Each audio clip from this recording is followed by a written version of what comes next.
Non local కోట అని దాన్ని లోకల్స్కి అవకాశం ఇవ్వకుండా తెలంగాణ ఉద్యోగాలు కొట్టేసింది. రెసిడెన్షియల్ స్కూళ్ళు వగైరా ఇవన్నిటినీ అవి సొసైటీలు అని పేరు పెట్టి సొసైటీకి రాష్ట్రపతి ఉత్తర్వులు వర్తించవని అట్లా కూడా మోసం చేశారు. అన్ని కొట్టిపడేసాం అధ్యక్షకుడు.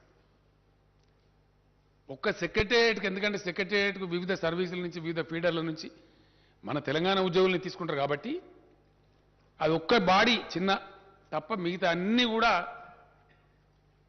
95% లోకల్ అధ్యక్ష, only 5% open quota, non local.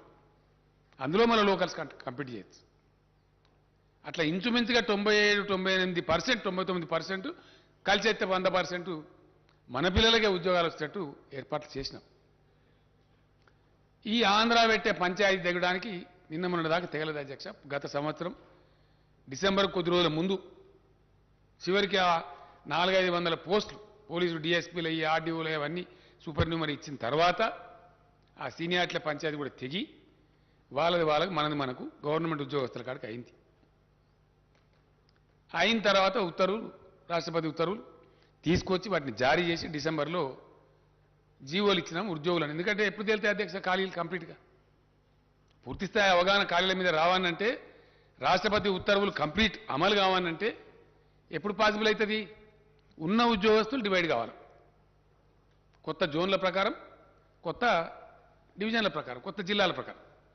జిల్లా క్యాడర్ జిల్లాకు, జోనల్ క్యాడర్ జోనాలకు, మల్టీ జోనల్ అంటే స్టేట్ లెవెల్ పోస్ట్ మేము మల్టీ జోనల్ అంటున్నాం, మల్టీ జోనల్కు ఆ అలాట్మెంట్ చేసినారు. దాని మీద ఇష్యూ చేసిందే 317. ఇది అర్థం కాక అదేందో మేము ఉద్యోగుల వ్యతిరేకం పోయినామన్నట్టు కొంతమంది, కొన్ని పార్టీలు, అది ఏం తోకదలో తల తెలియదు, బాధ్యత లేదు, నెత్తి లేదు, కత్తి లేదు, రోడ్ల మీద కూడా వీరంగాలు. సరే న్యాయస్థానాలకు పోయినారు, ఏదేది చేస్తారో అవన్నీ చేస్తారు. అప్పుడు మేము కఠినంగా దాన్ని ఇంప్లిమెంట్ చేసినాం. ఎందుకంటే పాపం బయట పిల్లలు మాకు ఉద్యోగం వస్తుంది కదా, గ్రూప్ 1 నోటిఫై చేయలేకపోయినాం, పంచాయతీ దగ్గర గ్రూప్ 2 చేయలే, గ్రూప్ 3 చేయలే, ఇప్పుడు అన్నీ నోటిఫై చేయాలి సమగ్రంగా. కాబట్టి వేసి ఉన్నాం. మొన్న డిసెంబర్లో అలాట్మెంట్ చేసిన తర్వాత ఎక్కడో అక్కడ సర్దుకున్నారు. సరే ఫైనల్గా సార్ మాకు మ్యూచువల్ అవకాశం ఏంటంటే సార్ అది కూడా ఇచ్చిండ్రు. అది చీఫ్ సెక్రటరీ గారే స్వయంగా చూస్తున్నారు. వాళ్ళు అడిగిన కదా సరే వాళ్ళు ఇష్టం ఉంటే పెట్టుకొని మనకు పోయేది ఏముందని ఇచ్చినాం. అయిపోయినాయి. ప్రమోషన్లు కూడా ఆల్మోస్ట్ అందరికి ఇచ్చేసినాం. ఒక టీచర్ల లేదా ఉందని చెప్పారు, అది కూడా నిన్న నేను చీఫ్ సెక్రటరీ గారికి ఆదేశం ఇచ్చిన ఇమీడియట్ కంప్లీట్ చేయమని చెప్పి అయిపోయింది. ఫైనల్గా అధ్యక్ష, ఒక రాష్ట్రం కానీ ఒక దేశం కానీ ప్రగతి పథంలో అద్భుతాలు ఆవిష్కరించాలి, గొప్ప ఫలితాలు రాబట్టానంటే ప్రజాప్రతినిధులుగా ఉన్నటువంటి మనం కానీ, పొలిటికల్ బ్యూరోక్రసీ కానీ, అఫిషియల్ బ్యూరోక్రసీ కానీ సంతోషంగా ప్రేమతోని హ్యాండ్ ఇన్ హ్యాండ్ పనిచేయాలి, ప్రేమ భావకంతో పనిచేయాలి, చాలా గొప్పగా పనిచేయాలి. కాబట్టి వాళ్ళు కూడా మంచి సంతోషపూర్వకంగా ఉల్లాసంగా పనిచేస్తే చాలా మంచి ఫలితాలు వస్తాయి. ఆ ఫలితాలు మేము రాబట్టినాం అధ్యక్ష తెలంగాణలో. Yes definitely we're a better administrating state, we're a better performing state. అందుకోసం రిజల్ట్స్ వచ్చినాయి 100%. వాటిగానే పెరుగుతుంది అధ్యక్ష. జిఎస్డిపి నోట్ల మాట ఎందుకో మహారాష్ట్ర పెరుగుతలేదు, ఇంకో పెద్ద డంబాచారం కూడా గుజరాత్ ఎందుకో పెరుగుతలేదు. ఎప్పుడో సెటిల్డ్ స్టేట్స్ అధ్యక్ష అవన్నీ. ఇలా తమిళనాడు, కర్ణాటక, మహారాష్ట్ర, గుజరాత్ గొప్ప manufacturing states, highly settled states, 50, 60, 70 ఏళ్ళుగా రాష్ట్రాలుగా జీవిక కొనసాగిస్తున్న రాష్ట్రాలు. వాటన్నిటిని తోసిరాజని తలదని ఇలా Telangana number 1 per capital GSDP. Yes, ఇప్పుడు ఏదో ఆశామాచిగా రోడ్ల మీద మస్తుగా మాట్లాడదు అధ్యక్ష, దానికి ఏమున్నది? ప్లాట్ఫామ్ స్పీచ్లు మేము కూడా కొట్టగలుగుతాం మస్తుగా. ఇది వాస్తవం కాదా? ఇన్ని మేము ఆంధ్ర సృష్టించే అర్ధరహితమైన వివాదాలు ఎదుర్కొంటూ నిష్క్రియాపరంగా వ్యవహరిస్తున్నటువంటి కేంద్ర ప్రభుత్వ నిర్లక్ష్య వైఖరి, తెలంగాణ వ్యతిరేక వైఖరిని కూడా భరిస్తూ ఇవన్నీ సాధించినాం అధ్యక్ష. ఎస్ డెఫినెట్గా సాధించినాం పాజిటివ్గా. ఇలా లోన్లీ స్టేట్ అధ్యక్ష, ఒకటే ఒక్క రాష్ట్రం తెలంగాణలో, ఏకైక రాష్ట్రం 24 గంటలు అన్ని రంగాలకు గంట బజాయించి క్లీన్ పవర్ ఇచ్చే రాష్ట్రం తెలంగాణ కాదా అధ్యక్ష? పెద్ద పెద్ద నోరు పెట్టుకొని మాట్లాడతారు చాలామంది. రమ్మని ఏ రాష్ట్రం ఇస్తారు, రమ్మని మాట్లాడదాం. ఇండియాలో ఒక్క తెలంగాణ తప్ప ఉన్నదా ఇంకో రాష్ట్రం? ఇది మా ఘనత కాదా? దీన్ని ఒప్పుకునే సంస్కారం ఉండద్దా అధ్యక్ష? ఇట్లా చేసుకుంటూ వచ్చి ఉద్యోగస్తులది కూడా ఇప్పుడు కూడా తెగలే అధ్యక్ష. ఇంకా పంచాయతీ ప్రభుత్వ ఉద్యోగుల కాడికి తెగింది 9th షెడ్యూల్ 10th షెడ్యూల్ ఇంకా తెగలే. అది తెగితే ఆడో 20-30 వేలు వస్తాయి పాపం పిల్లలకు. తెగలేదని మేము ఊకోలేదు అధ్యక్ష. కరెంటు ఉద్యోగస్తులది విపరీతమైన పేచీలు పెట్టి పంచాయతీ పెడితే కూడా గత పాలకులు సమైక్య పాలకులు ఒక పెద్ద ఘోరమైన అన్యాయం చేసిండ్రు. ఎలక్ట్రిసిటీ డిపార్ట్మెంట్లో పనిచేసిన పిల్లలకు సబ్ స్టేషన్ల కాడ పెట్టి వాళ్ళని అర్ధాకలతో చంపి నాశనం పట్టించారు వాళ్ళు. అట్లాంటి వాళ్ళకి ఎంతమందికి అధ్యక్ష మేము 22,722 మంది పిల్లలను ఎలక్ట్రిసిటీలో రెగ్యులరైజ్ చేసినాం. మేము వాళ్ళ కడుపు నుండి అన్నం పెడతా ఉన్నాం. అట్లని మేము ఊరుకోలే. 1.5 లక్ష పోస్టులు 1,55,000 నోటిఫై చేసినాం. 1,33,000 రిక్రూట్ చేసినాం. ఇంకో 20,000 ప్రాసెస్ జరుగుతూ ఉంది. అటు కరెంటు వాళ్ళ పిల్లలు ఉద్యోగస్తులను చేసినాం. అన్నిటిని మించి అధ్యక్ష, ఇది కూడా చరిత్ర ఫ్యాక్ట్, అన్నిటిని మించి మేము ఎంప్లాయీ ఫ్రెండ్లీ గవర్నమెంట్ అని ప్రకటించుకున్నాం అధ్యక్ష. Yes, we're friendly. ఒక దుర్మార్గమైన విధానం సమైక్య పాలకులు చేసినారు. కాంట్రాక్ట్ ఉద్యోగం, కడుపు కొట్టే పని. కాంట్రాక్ట్ ఉద్యోగం అనేది వాడిని రాసి రంపానం పెట్టి ఆయన ఎక్కువ పని చేస్తాడు, అసలు తక్కువ పని చేస్తాడు అధ్యక్ష. అసలు ఉద్యోగం అంటే ఎక్కువ పని చేస్తాడు కానీ ఆయనకు జీతం సరిగ్గా సౌకర్యం సరిగా ఉండదు. మేము దాన్ని రద్దు చేసినాం. కాంట్రాక్ట్ ఎంప్లాయీస్ అవసరం లేదు రాష్ట్రంలో అని చెప్పినాం. చాలా కొంతమంది పుణ్యాత్ములు పార్టీలే పోయినాయి అధ్యక్ష కోర్టు. తర్వాత మేము కూడా న్యాయ పోరాటం చేసినాం. నేను చదువుతున్నా స్టేట్మెంట్లో చెప్తా బాగా ఆప్షన్ చేసి గెలిచినాం. ఇట్లా మేము ఊరుకోలేదు అధ్యక్ష. నిజంగా హైయెస్ట్ పేడ్ ఎంప్లాయీస్ ఎవరి అలా ఇండియాలో తెలంగాణ ఎంప్లాయీస్. డెఫినెట్గా ఉద్యమ సందర్భంలో ఏ మాట అయితే మేము చెప్పినామో తెలంగాణ ధనిక రాష్ట్రం అవుతుంది, అయింది. Telangana employees highest paid employees ఉంటారు, పే చేస్తున్నాం. ఎస్ అధ్యక్ష, అన్నిటిని మించి ఇండియా మొత్తంలో ఏ కేంద్ర ప్రభుత్వం కానీ ఏ రాష్ట్రం కానీ చేయని విధంగా ఒక సంస్కారంతో చిన్న ఉద్యోగులకు కూడా న్యాయం జరగాలని చెప్పి 30% మొన్న పే రివిజన్ ఇస్తే వాళ్ళకు కూడా ఇచ్చినాం అధ్యక్ష. ప్రతి ఒక్కరికి ఇచ్చినాం. ట్రాఫిక్ కానిస్టేబుళ్లకు 30% బేసిక్ శాలరీ యొక్క రిస్క్ అలవెన్స్ ఇచ్చే ఒకటే ఒక రాష్ట్రం ఇండియాలో తెలంగాణ అధ్యక్ష. హైలీ పేడ్ హోమ్ గార్డ్స్ ఉండే రాష్ట్రం ఇండియాలో తెలంగాణ అధ్యక్ష. ఇట్లా అనేక చర్యలు తీసుకున్నాం. వాళ్ళకి రక్షణ ఇచ్చినాం, వాళ్ళ కడుపు నింపినాం. ఇవాళ పుట్టగొట్టే ప్రయత్నం చేయలే. నేను మా ఫైనాన్స్ సెక్రటరీ గారు రామచంద్రరావు గారు వస్తే రామచంద్రరావు గారు ఎందుకంటే ఆయన కాదని నడవదు కదా అధ్యక్ష. ఇండిసిప్లిన్ రావద్దు కదా. తెలంగాణ ఇప్పుడు కూడా బై డేట్ కూడా డిఫాల్ట్ చేయం అధ్యక్ష. అందుకే మనకు పతారు మన బాండ్లు 40 సంవత్సరాల బాండ్లు కూడా అమ్ముడు పోతాయి. ఏ రాష్ట్రం బాండ్లు అమ్ముడు పోవట్ల.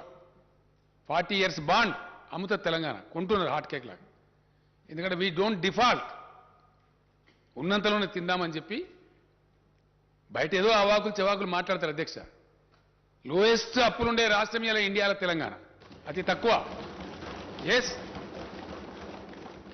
అకౌంట్స్ ఇచ్చినాం కదా అధ్యక్ష. ఆడిటర్ జనరల్ గారు ఇచ్చిన అకౌంట్స్ ఇచ్చినాం. We can discuss. తక్కువ, చాలా రాష్ట్రాల కన్నా తక్కువ అప్పులు ఉంటాయి. ఫిజికల్ ప్రుడెన్స్ మెయింటైన్ చేస్తాం, డిసిప్లిన్ మెయింటైన్ చేస్తాం, కడుపు కట్టుకొని నోరు కట్టుకొని అవినీతి రహితంగా పనిచేస్తూ ఉన్నాం. కాబట్టి ఇంత ప్రగతి రాగలుగుతారు. ఒక వాతావరణం బిల్డ్ అయితే ఈ ప్రగతి వస్తుంది. ఈ ప్రగతిని డిట్రాక్టర్స్ అంటే మా ఏకాగ్రతను చెడగొట్టాలని ప్రయత్నం చేసే డిట్రాక్టర్స్ ఎవరైతే ఉంటారో వాళ్ళు విశ్వ ప్రయత్నాలు చేసినా అది రాకుండా మేము ముందుకు పోతా ఉన్నాం. ఖచ్చితంగా అదేవిధంగా ముందుకు పోతాం అధ్యక్ష, అందులో అనుమానం కూడా లేదు. ఇవాళ నిరుద్యోగ యువత పాపం పిల్లలు, నిరుద్యోగ యువకుల తల్లిదండ్రులు బయట ఎదురు చూస్తూ ఉన్నారు.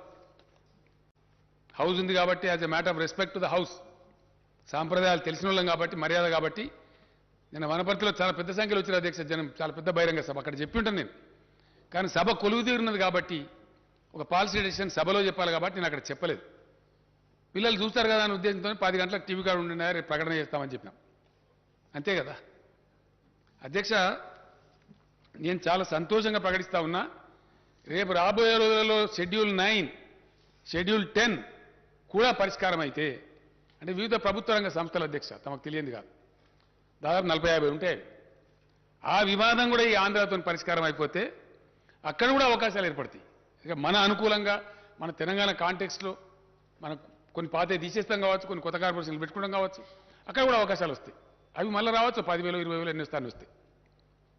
అవి కాకుండా ఇప్పుడు పరిష్కారమైనటువంటి దాని ప్రకారంగా మొత్తం తెలంగాణ మన ఉద్యోగుల విభజన చేసిన తర్వాత స్టేట్మెంట్ చదువుతా అధ్యక్ష, ఒక వర్డ్ చెప్పి తమ అనుమతితోని మొత్తం ఈరోజు 91,147 ఖాళీలు ఏర్పడాయి అధ్యక్ష.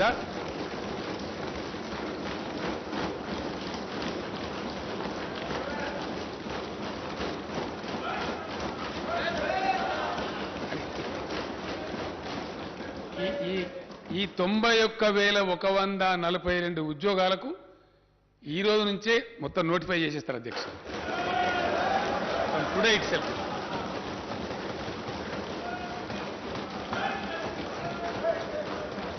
ఇందులో అధ్యక్ష, ఇందులో నేను స్టేట్మెంట్ చదివే ముందు ఒక విషయం చెప్పాల్సిన అక్కడ బాధ్యత నా మీద ఉంటుంది. ఇందులో అధ్యక్ష, గతంలో హైకోర్టు పోయి ఏవైతే కాంట్రాక్టు ఉద్యోగస్తుల పొట్టలు నింపాలని మానవీయ కోణంలో మేము రెగ్యులరైజేషన్ ప్రతిపాదించినామో అవి 11,103 మంది ఉన్నారు అధ్యక్ష పిల్లలు. ఇక వాళ్ళ ఏజ్ అయిపోతా ఉంది పాపం. వాళ్ళకి ఏదో ఉద్యోగం కదా పర్మనెంట్గా కాకపోతే ఆస్తితో జాయిన్ అయినారు, సర్వీస్ పాపం ఏజ్ అయిపోతా ఉంది. వాళ్ళు మొదలేస్తే ఇప్పుడు పాపం వాళ్ళు బదారణ పడతారు, అర్ధాకలతో పనిచేస్తున్నారు. వాళ్ళు ఊరుగా కోరుతున్నారు. మొన్ననే హైకోర్టు కూడా పర్మిషన్ ఇచ్చింది అధ్యక్ష, గత డిసెంబర్లోనే. ఈ వివాదం అయిపోతే చేద్దాం అనుకున్నాం. ఈరోజు నేను అధికారికంగా ప్రకటిస్తా ఉన్నా. ఇందులో 11,103 కాంట్రాక్ట్ ఉద్యోగులందరినీ కూడా రెగ్యులరైజ్ చేస్తా ఉన్నాం అధ్యక్ష.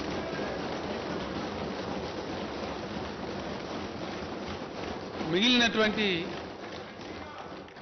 తమరు ప్రతిపాదించిన మన లెజిస్లేచర్ ఉద్యోగాలు కూడా ఉన్నాయి అధ్యక్ష. అది కూడా చెప్తే నేను డీటెయిల్స్ వస్తాయి. 80,039 ఉద్యోగాలకు తక్షణం ఈ రోజు నుంచే సంబంధిత శాఖలకు నోటిఫికేషన్లు ఇష్యూ అవుతాయి అధ్యక్ష. దీంట్లో విద్యాశాఖలోనే సుమారు 25 నుంచి 30,000 వస్తున్నాయి అధ్యక్ష. ఇది స్కూల్ ఎడ్యుకేషన్ కావచ్చు, హైయర్ ఎడ్యుకేషన్ కావచ్చు, యూనివర్సిటీలు కావచ్చు, ఎక్కడ ఖాళీ లేకుండా భర్తీ చేస్తా ఉన్నాం అధ్యక్ష. నేను తమ అనుమతితో స్టేట్మెంట్ చదువుతా సార్. అధ్యక్ష, తెలంగాణ పోరాట నినాదమే నీళ్లు, నిధులు, నియామకాలు. రాష్ట్రం ఏర్పడిన తర్వాత తెలంగాణ నిధులు తెలంగాణకే దక్కుతున్నాయి. తెలంగాణ అవసరాలకు తగినట్టుగా సాగునీటి ప్రాజెక్టులు నిర్మించుకుంటూ ఉన్నాం. నియామక ఇవ్వండి, వాళ్ళకి ఇవ్వలేదండి.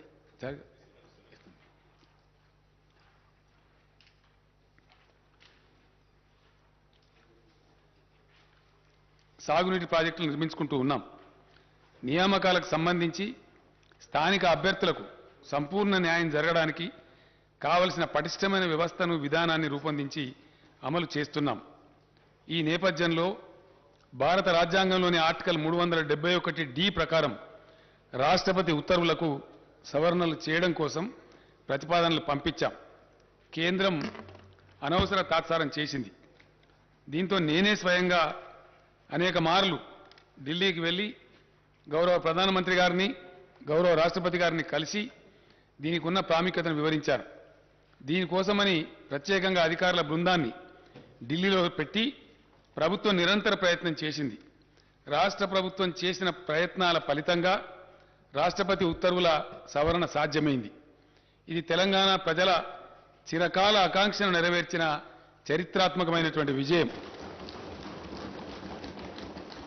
తెలంగాణ ప్రభుత్వం కృషి వల్ల ఇక నుంచి ప్రభుత్వ ఉద్యోగాలలో అత్యంత దిగువ స్థాయి క్యాడర్ నుంచి ఉన్నత స్థాయి క్యాడర్ దాకా, అంటే అటెండర్ నుంచి ఆర్డీఓ దాకా స్థానిక అభ్యర్థులకు 95% రిజర్వేషన్ అమలవుతుందని తెలియజేయడానికి నేను సంతోషిస్తూ ఉన్నాను.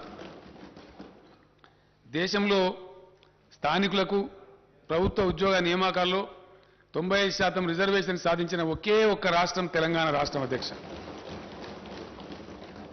అర్ధ శతాబ్దం పాటు తెలంగాణకు జరిగిన అన్యాయ పరంపరను టీఆర్ఎస్ ప్రభుత్వం అంతం చేయగలిగింది అని చెప్పడానికి నేను గర్విస్తా ఉన్నాను. కొత్తగా సాధించుకున్న రాష్ట్రపతి ఉత్తర్వుల మేరకు స్థానిక అభ్యర్థులకు రిజర్వేషన్ శాతం పెరగటమే కాకుండా స్థానిక రిజర్వేషన్ పరిధిలోకి వచ్చే పోస్టుల సంఖ్య కూడా గణనీయంగా పెరిగింది. గత ఉత్తర్వుల ప్రకారం RDO, DSP, CTO, RTO, district registrar, excise superintendent తదితర గ్రూప్ 1 ఉద్యోగాలకు లోకల్ రిజర్వేషన్ వర్తించేది కాదు. కానీ ఇప్పుడు ఇవన్నీ కూడా లోకల్ రిజర్వేషన్ల పరిధిలోకి తీసుకొచ్చాం. గతంలో ఉన్న రాష్ట్రపతి ఉత్తర్వుల ప్రకారం 60 నుంచి 80% వరకు మాత్రమే లోకల్ రిజర్వేషన్ పరిధి ఉండేది. ఇప్పుడు అన్ని పోస్టులకు 95% లోకల్ రిజర్వేషన్ వర్తిస్తుంది అధ్యక్ష. స్థానిక అభ్యర్థులు తమ స్వంత జిల్లా, స్వంత జోన్, మల్టీ జోన్లలో 95% రిజర్వేషన్ సౌకర్యాన్ని కలిగి ఉండడమే కాక ఇతర జిల్లాలు, జోన్లు, మల్టీ జోన్లలో 5% ఓపెన్ కోటాకు ఉద్యోగాలకు పోటీ పడవచ్చు. స్థానిక అభ్యర్థులు తమ జిల్లాలో జిల్లా క్యాడర్ పోస్టులకు, తమ జోన్లోని జోనల్ క్యాడర్ పోస్టులకు అర్హత కలిగి ఉంటారు. నిరుద్యోగ యువత ఆయా ఉద్యోగాలకు పోటీ పడటానికి గతం కన్నా ఎక్కువ అవకాశాలు లభిస్తాయని తెలియజేస్తున్నాను. 7 జోన్లు, 33 జిల్లాల వారీగా ఉద్యోగ నియామకాలు చేపట్టడం వల్ల రాష్ట్రంలోని మారుమూల ప్రాంతాల్లో ఉద్యోగ ఖాళీలు, సిబ్బంది కొరత వంటి సమస్యలు తీరుతాయి. కొత్త రాష్ట్రం ఆవిర్భావం అనేది భౌగోళిక విభజనతో పాటు ఉద్యోగులు, ఆస్తుల విభజనతో కూడుకున్న ప్రక్రియ. ప్రభుత్వ సంస్థలు మాత్రమే కాక ఆంధ్రప్రదేశ్ పునర్వ్యవస్థీకరణ చట్టంలోని 9, 10 షెడ్యూళ్ల కింద పేర్కొన్న ప్రభుత్వ పరిధిలోని వివిధ వాణిజ్య సంస్థలు, ఇతర సంస్థలకు చెందిన ఆస్తులు, ఉద్యోగాల విభజన కూడా ముడిపడి ఉంది. అయితే ఈ ప్రక్రియకు కేంద్ర ప్రభుత్వం ఆదేశాలతో సంబంధం ఉంది. ఆంధ్రప్రదేశ్ రాష్ట్రం సృష్టిస్తున్న అర్ధరహిత వివాదాలు, కాలికేస్తే మెడకు, మెడకేస్తే కాలికి వేసినట్టుండే దుర్మార్గ వైఖరి, దీనికి తోడు కేంద్ర ప్రభుత్వ బాధ్యత రాహిత్యం, నిర్లిప్తత వల్ల ఈ ప్రక్రియ ఇప్పటికీ ఇంకా పూర్తి కాలేదు. తెలంగాణ ప్రభుత్వం ఏర్పడిన తర్వాత తెలంగాణ కేంద్రంగా ప్రణాళికలను, విధానాలను రూపొందించుకున్నాం. తెలంగాణ అవసరాలకు తగిన విధంగా పరిపాలనా సంస్కరణలను అమల్లోకి తెచ్చాం. వివిధ శాఖలను పునర్వ్యవస్థీకరణ చేసి బలోపేతం చేసే దిశగా చర్యలు తీసుకున్నాం. సాగునీరు, వ్యవసాయం, విద్య, వైద్యం, ఆరోగ్యం, గ్రామీణ ప్రాంతాల్లో నీటి సరఫరా, పంచాయతీరాజ్ వంటి కీలకమైన శాఖలను తెలంగాణ దృక్పథంతో కొత్తగా తీర్చిదిద్దుకున్నాం. తెలంగాణ ప్రభుత్వ పరిపాలన సజావుగా సాగడం కోసం అవసరమైన 1,12,307 కొత్త పోస్టులను మంజూరు చేసింది. దీంతో పాటు రాష్ట్రంలో ఖాళీగా ఉన్న పోస్టులను గుర్తించి మొత్తం 1,56,254 పోస్టులు భర్తీ చేయాలని నిర్ణయించి ఇప్పటి వరకు 1,33,942 పోస్టులను భర్తీ చేసింది. మిగిలిన పోస్టుల భర్తీ ప్రక్రియ కొనసాగుతూ ఉన్నది. కొత్తగా ఏర్పడిన మల్టీ జోన్ల వివరాలు ఈ కింది విధంగా ఉన్నాయి. జోన్ 1 కాళేశ్వరం జోన్ అధ్యక్ష, ఆసిఫాబాద్, అంటే ఇందులో ఉన్న జిల్లాల పేర్లు నేను చెప్తా ఉన్నా అధ్యక్ష. ఆసిఫాబాద్, కుమ్రం భీం, మంచిర్యాల, పెద్దపల్లి, జయశంకర్, భూపాలపల్లి, ములుగు జిల్లాలు జోన్ కాళేశ్వరంలో జోన్ 1లో ఉన్నాయి అధ్యక్ష. బాసర జోన్, జోన్ 2, ఆదిలాబాద్, నిర్మల్, నిజామాబాద్, జగిత్యాల జిల్లాలు ఈ బాసర జోన్లో ఉన్నాయి అధ్యక్ష. అదేవిధంగా వేములవాడ రాజన్న జోన్, కరీంనగర్, రాజన్న సిరిసిల్ల, సిద్దిపేట, మెదక్, కామారెడ్డి జిల్లాలు రాజన్న జోన్లో ఉన్నాయి అధ్యక్ష. భద్రాద్రి జోన్, కొత్తగూడెం, భద్రాద్రి, ఖమ్మం, మహబూబాబాద్, వరంగల్, హన్మకొండ జిల్లాలు ఈ భద్రాద్రి జోన్లో ఉన్నాయి అధ్యక్ష. అదేవిధంగా జోన్ 5 యాదాద్రి జోన్, సూర్యాపేట, నల్లగొండ, యాదాద్రి భువనగిరి, జనగాం జిల్లాలు యాదాద్రి జోన్లో ఉన్నాయి అధ్యక్ష. చారిత్రాత్మక చార్మినార్ జోన్, చార్మినార్ జోన్లో మేడ్చల్, మల్కాజిగిరి, హైదరాబాద్, రంగారెడ్డి, సంగారెడ్డి, వికారాబాద్ జిల్లాలు ఇందులో అంతర్భాగంగా ఉన్నాయి అధ్యక్ష. జోన్ 7 జోగులాంబ జోన్, మహబూబ్ నగర్, నారాయణపేట, జోగులాంబ, గద్వాల, వనపర్తి, నాగర్ కర్నూలు జిల్లాలు జోన్ 7లో ఉన్నాయి అధ్యక్ష. రాష్ట్ర ప్రభుత్వం ప్రతిపాదించిన సవరణలకు గౌరవ రాష్ట్రపతి గారు ఆమోదం తెలపడంతో 2021లో తుది ఉత్తర్వులు జారీ అయ్యాయి. ఈ ఉత్తర్వులకు అనుగుణంగా స్థానిక క్యాడర్ వ్యవస్థీకరణ ప్రక్రియ గతేడాది ఆగస్టులో పూర్తి అయింది. పలు ఉద్యోగ సంఘాలతో చర్చల తర్వాత ప్రస్తుత ఉద్యోగులను కొత్త స్థానిక క్యాడర్ల కింద కేటాయించే ప్రక్రియను గతేడాది డిసెంబర్లో ప్రభుత్వం పూర్తి చేసింది. దీంతో ప్రతి జిల్లా, జోనల్, మల్టీ జోనల్ కొత్త స్థానిక క్యాడర్లలో నేరుగా భర్తీ చేయాల్సిన ఖాళీల వివరాలపై స్పష్టత వచ్చింది. ఖాళీల భర్తీ గురించి నోటిఫికేషన్లు జారీ చేయడానికి మార్గం సుగమమైంది. ఉమ్మడి రాష్ట్రం నుంచి తెలంగాణకు కాంట్రాక్టు ఉద్యోగులు వారసత్వంగా లభించారు. ప్రభుత్వ రంగంలో ఇంత పెద్ద సంఖ్యలో కాంట్రాక్టు ఉద్యోగులు ఉండటం సబబు కాదని తెలంగాణ ప్రభుత్వం భావించింది. ఈ నేపథ్యంలోనే రాష్ట్రం ఏర్పాటైన కొత్తలోనే 2014 జూన్ 2 నాటికి కాంట్రాక్టు ఉద్యోగులుగా పనిచేస్తున్న వారిని మానవీయ దృక్పథంతో ప్రభుత్వం రెగ్యులర్ చేయాలని నిర్ణయించింది. అయితే కొన్ని రాజకీయ పార్టీలు సంకుచిత మనస్తత్వంతో కోర్టులు కేసులు వేసిన నేపథ్యంలో హైకోర్టు జారీ చేసిన తాత్కాలిక ఉత్తర్వుల కారణంగా ఈ ప్రక్రియ మధ్యలో నిలిచిపోయింది. ప్రభుత్వం పట్టువిడవకుండా న్యాయ పోరాటం చేసింది. ప్రభుత్వ పోరాటం ఫలితంగా గత ఏడాది డిసెంబర్ 7న సంబంధిత రిట్ పిటిషన్లను కొట్టేస్తూ హైకోర్టు ఆదేశాలను వెలువరించింది. అవరోధాలన్నీ తొలగిపోయిన నేపథ్యంలో కాంట్రాక్టు ఉద్యోగుల సేవలను ప్రభుత్వం క్రమబద్ధీకరిస్తున్నది. అధ్యక్ష, ఇకపై రాష్ట్రంలో కాంట్రాక్టు పద్ధతిలో ఉద్యోగ నియామకాలు ఉండవు అని నేను స్పష్టంగా తెలియజేస్తూ ఉన్నాను. యూనివర్సిటీల్లో 2020 బోధన పోస్టులను 2774 బోధనేతర పోస్టులను భర్తీ చేయాలని ప్రభుత్వం ప్రతిపాదించింది. దీంతో మొత్తం ప్రత్యక్ష నియామక ఖాళీలు 91,142గా ఉన్నాయని తేలింది. కాంట్రాక్టు ఉద్యోగుల రెగ్యులరైజేషన్ పోగా రాష్ట్రంలో నేరుగా నియామకం చేయాల్సిన ఖాళీల సంఖ్య 80,039గా ఉన్నట్టు తేలింది. ఈ పోస్టుల భర్తీని వెంటనే చేపట్టాలని ప్రభుత్వం నిర్ణయించిందనే శుభవార్తను రాష్ట్ర నిరుద్యోగ యువతకు నేను తెలియజేయడానికి సంతోషిస్తా ఉన్నాను. అధ్యక్ష, ఈ భర్తీ ప్రక్రియ వల్ల ఏటా సుమారు 7,000 కోట్ల రూపాయల అదనపు భారం రాష్ట్ర ఖజానాపై పడుతుంది. అయినా కూడా ప్రభుత్వం ఈ సాహసోపేత నిర్ణయాన్ని తీసుకుందని నేను తెలియజేస్తున్నాను. ఇక నుంచి అధ్యక్ష, ప్రభుత్వ ఉద్యోగంలో ఉండేటువంటి ఖాళీలు వీటి మీద రకరకాల అపోహలు, ఇష్టం వచ్చిన స్టేట్మెంట్లు, ఎవరు పడితే వాళ్ళు ఇవ్వటం ఎంత జరుగుతూ ఉంది. అదంతా కూడా తీసివేసి యువకులకు స్పష్టత ఉండడానికి, టోటల్ ట్రాన్స్పరెన్సీ తేవడానికి కొత్త పాలసీ తెస్తా ఉన్నాం. ఇక నుంచి ఖాళీలను ముందే గుర్తించి ప్రతి సంవత్సరం ఉద్యోగాల భర్తీ క్యాలెండర్ను ప్రకటించి పారదర్శకంగా నియామకాలు చేపట్టాలని ప్రభుత్వం నిర్ణయం తీసుకుంది. ఈ మేరకు అన్ని విభాగాలు తమ వద్ద ప్రతి సంవత్సరం ఏర్పడే ఖాళీల వివరాలను సిద్ధం చేస్తాయి. నోటిఫికేషన్ల జారీ కోసం ఆయా నియామక సంస్థలకు సమాచారం ఇస్తాయి. ఉద్యోగార్థులు అన్ని నియామక పరీక్షల్లో పోటీ పడేందుకు వీలుగా మధ్యలో తగిన వ్యవధి ఇస్తూ నోటిఫికేషన్లు విడుదల చేయాలని ప్రభుత్వం నిర్ణయించింది. పోలీస్ శాఖ వంటి యూనిఫామ్ సర్వీసులు మినహా ఇతర ప్రత్యక్ష నియామకాల్లో గరిష్ట వయోపరిమితిని 10 ఏళ్లకు పెంచాలని ప్రభుత్వం నిర్ణయించింది. దీనివల్ల మరింత మంది ఉద్యోగార్థులకు ప్రభుత్వం అవకాశం కల్పిస్తున్నది. ఈ నిర్ణయం వల్ల ఓసీలకు 44 సంవత్సరాలు, ఎస్సీ ఎస్టీ బీసీలకు 49 సంవత్సరాలకు, దివ్యాంగులకు 54 ఏళ్లకు గరిష్ట పరిమితి పెరుగుతుందని నేను సభకు తెలియజేస్తున్నాను. స్థానిక క్యాడర్ విభాగాల వారీగా ఈ పోస్టుల వివరాలు కింది విధంగా ఉన్నాయి. అధ్యక్ష, దీని ద్వారా వచ్చే రిజల్టాంట్ వేకెన్సీస్ గ్రూప్ 1 కేటగిరీ అధ్యక్ష, దానిలో దాదాపు 16 నుంచి 20 వరకు కేటగిరీలు ఉన్నాయి. ఆర్డీఓ, డిఎస్పీ, ఆర్టీఓ, సిటీఓ వగైరా ఉంటాయి. అందరికి సభ వారికి తెలిసిందే. అందులో గ్రూప్ 1 కింద 503 పోస్టులను ఇమీడియట్గా నోటిఫై చేస్తా ఉన్నారు. గ్రూప్ 2 కింద 582 పోస్టులను ఇమీడియట్గా నోటిఫై చేస్తారు అధ్యక్ష.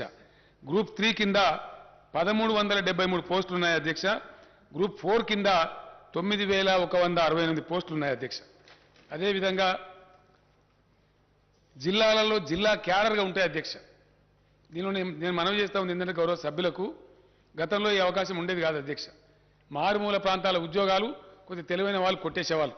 ఇప్పుడు ఎక్కడికక్కడనే ఉద్యోగ అవకాశం రావాలి కాబట్టి భూపాలపల్లి జిల్లాకు భూపాలపల్లిని రావాలా, ములుగు జిల్లాకు ములుగులనే రావాలా, గద్వాలలో రావాలా, ఆసిఫాబాద్లో రావాలి. కాబట్టి లోకల్ క్యాడర్ కూడా నూతన రాష్ట్రపతి ఉత్తర్వుల ప్రకారం నిర్ణయం చేశాం. ఇప్పుడు నేను మనవి చేస్తాను తమరికి, జిల్లా క్యాడర్ పోస్టులు 39,829.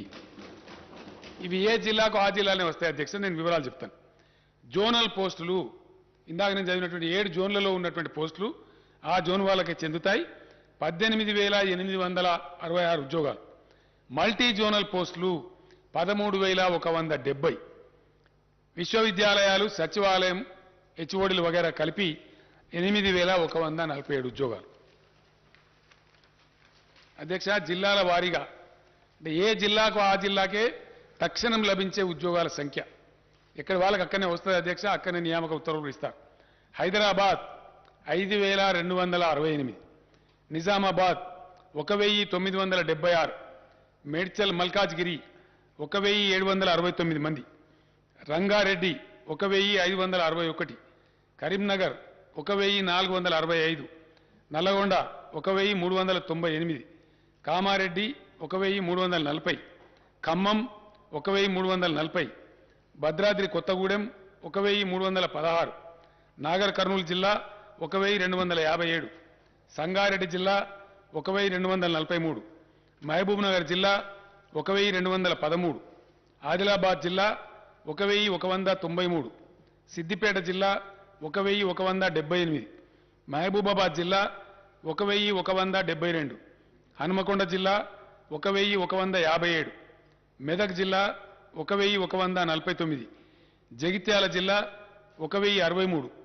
మంచిర్యాల జిల్లా 1,025, యాదాద్రి భువనగిరి 1,010, జయశంకర్ భూపాలపల్లి 918, నిర్మల్ జిల్లా 876, వరంగల్ జిల్లా 842, కుమ్రంభీం ఆసిఫాబాద్ 825, పెద్దపల్లి జిల్లా 800, జనగామ జిల్లా 760, నారాయణపేట జిల్లా 741, వికారాబాద్ జిల్లా 738, సూర్యాపేట జిల్లా 719, ములుగు జిల్లా 696, జోగులాంబ గద్వాల 662, రాజన్న సిరిసిల్ల 601, వనపర్తి జిల్లా 556, మొత్తం 39,829 అధ్యక్ష.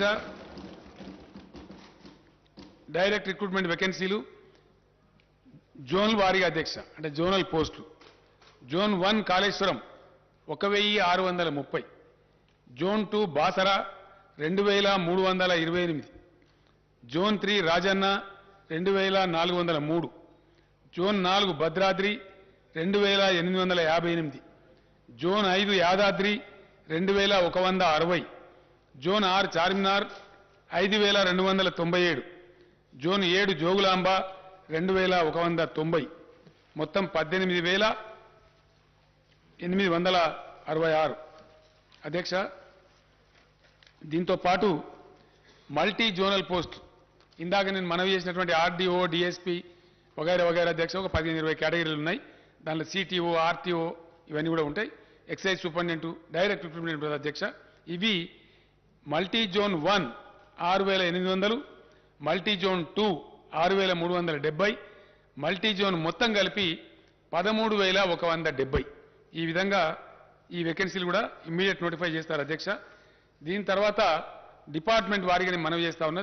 స్టేట్ వైడ్గా హోంశాఖలో 18,334, సెకండరీ ఎడ్యుకేషన్ అంటే టీచర్ పోస్టులు వగైరా ఉంటాయి అధ్యక్ష 13,086, హెల్త్ మెడికల్ ఫ్యామిలీ వెల్ఫేర్లో 12,755, హయ్యర్ ఎడ్యుకేషన్ అగైన్ ఎడ్యుకేషన్ అధ్యక్ష అంటే కాలేజ్ ఎడ్యుకేషన్లో 7,878, బీసీల సంక్షేమం 4,311, రెవెన్యూ డిపార్ట్మెంట్ అంటే నూతనంగా ఏర్పడ్డ మండలాలు, డివిజన్లు, జిల్లాల వారీగా పోస్టుల భర్తీ అధ్యక్ష revenue department 3,560, scheduled caste development department 2,879, irrigation మరియు కమాండ్ ఏరియా డెవలప్మెంట్ 2,692, ట్రైబల్ వెల్ఫేర్లో 2,399, మైనార్టీ వెల్ఫేర్లో 1,825, environment, forest and technology 1,598, Panchayati Raj మరియు రూరల్ డెవలప్మెంట్లో 1,455, లేబర్ మరియు ఎంప్లాయ్మెంట్ 1,221, ఫైనాన్స్ డిపార్ట్మెంట్లో 1,146, మహిళలు పిల్లలు అంటే మహిళా శిశు సంక్షేమం, హ్యాండిక్యాప్డ్ అండ్ సీనియర్ సిటిజన్స్ డిపార్ట్మెంట్లో 895, మున్సిపల్ అడ్మినిస్ట్రేషన్లో 859, అగ్రికల్చర్ మరియు కోఆపరేషన్లో 801, ట్రాన్స్పోర్ట్ రోడ్ బిల్డింగ్స్లో 563, న్యాయశాఖలో 386, ఎనిమల్ హస్బెండరీలో 353, జీఏడీలో 343, ఇండస్ట్రీస్ డిపార్ట్మెంట్లో 233, యూత్ టూరిజంలో 184, ప్లానింగ్ డిపార్ట్మెంట్లో 136, సివిల్ సప్లైస్ డిపార్ట్మెంట్లో 106, లెజిస్లేచర్లో అధ్యక్ష మన శాసనసభలో 25, ఎనర్జీలో అంటే పవర్ డిపార్ట్మెంట్లో 16, మొత్తం కలిపి 80,039 ఉద్యోగాలు వెంటనే తక్షణమే నోటిఫికేషన్లు విడుదల చేసి రిక్రూట్మెంట్ ప్రక్రియ మొదలవుతుందని చెప్పి సభ ద్వారా గౌరవ సభ్యులకు, తమ ద్వారా గౌరవ సభ్యులకు, సభకు, తద్వారా రాష్ట్ర ప్రజానీకానికి తెలియజేస్తున్న అధ్యక్ష. ధన్యవాదాలు తెలియజేస్తాను.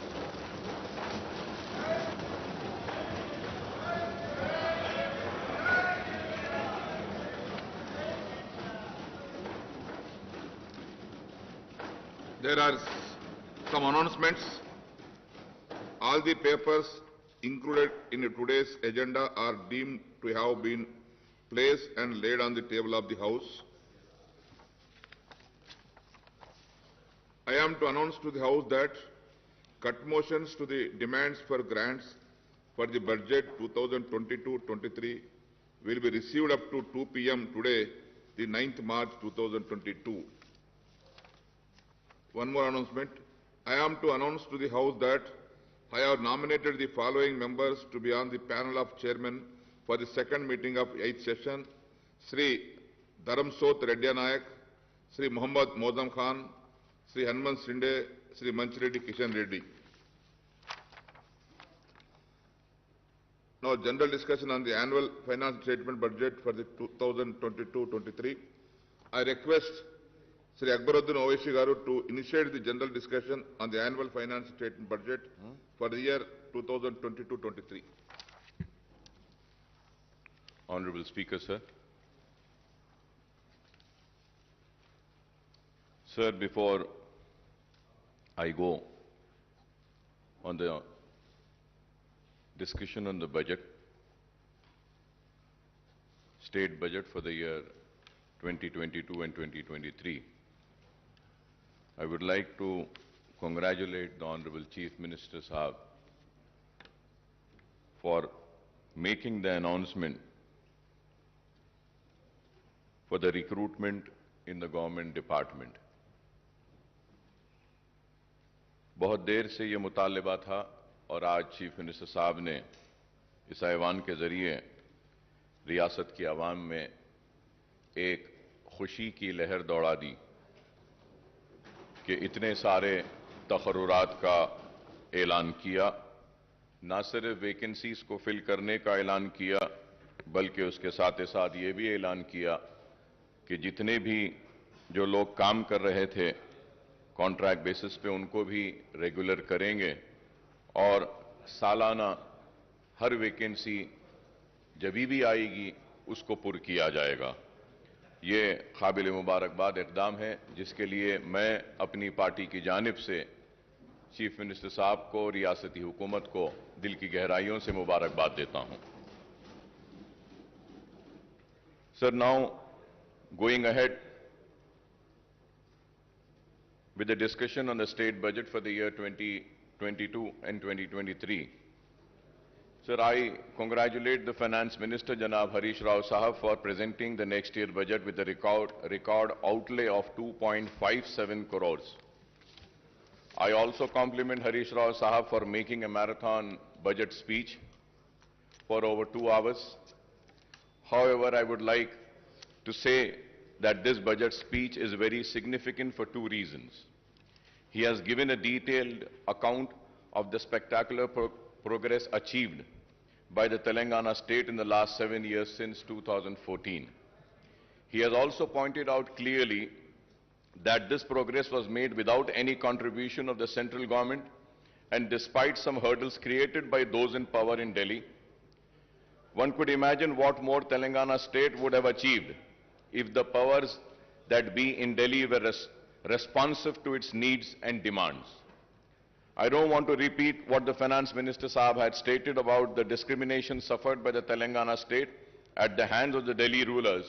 I strongly condemn the discriminatory attitude of the centre against Telangana state.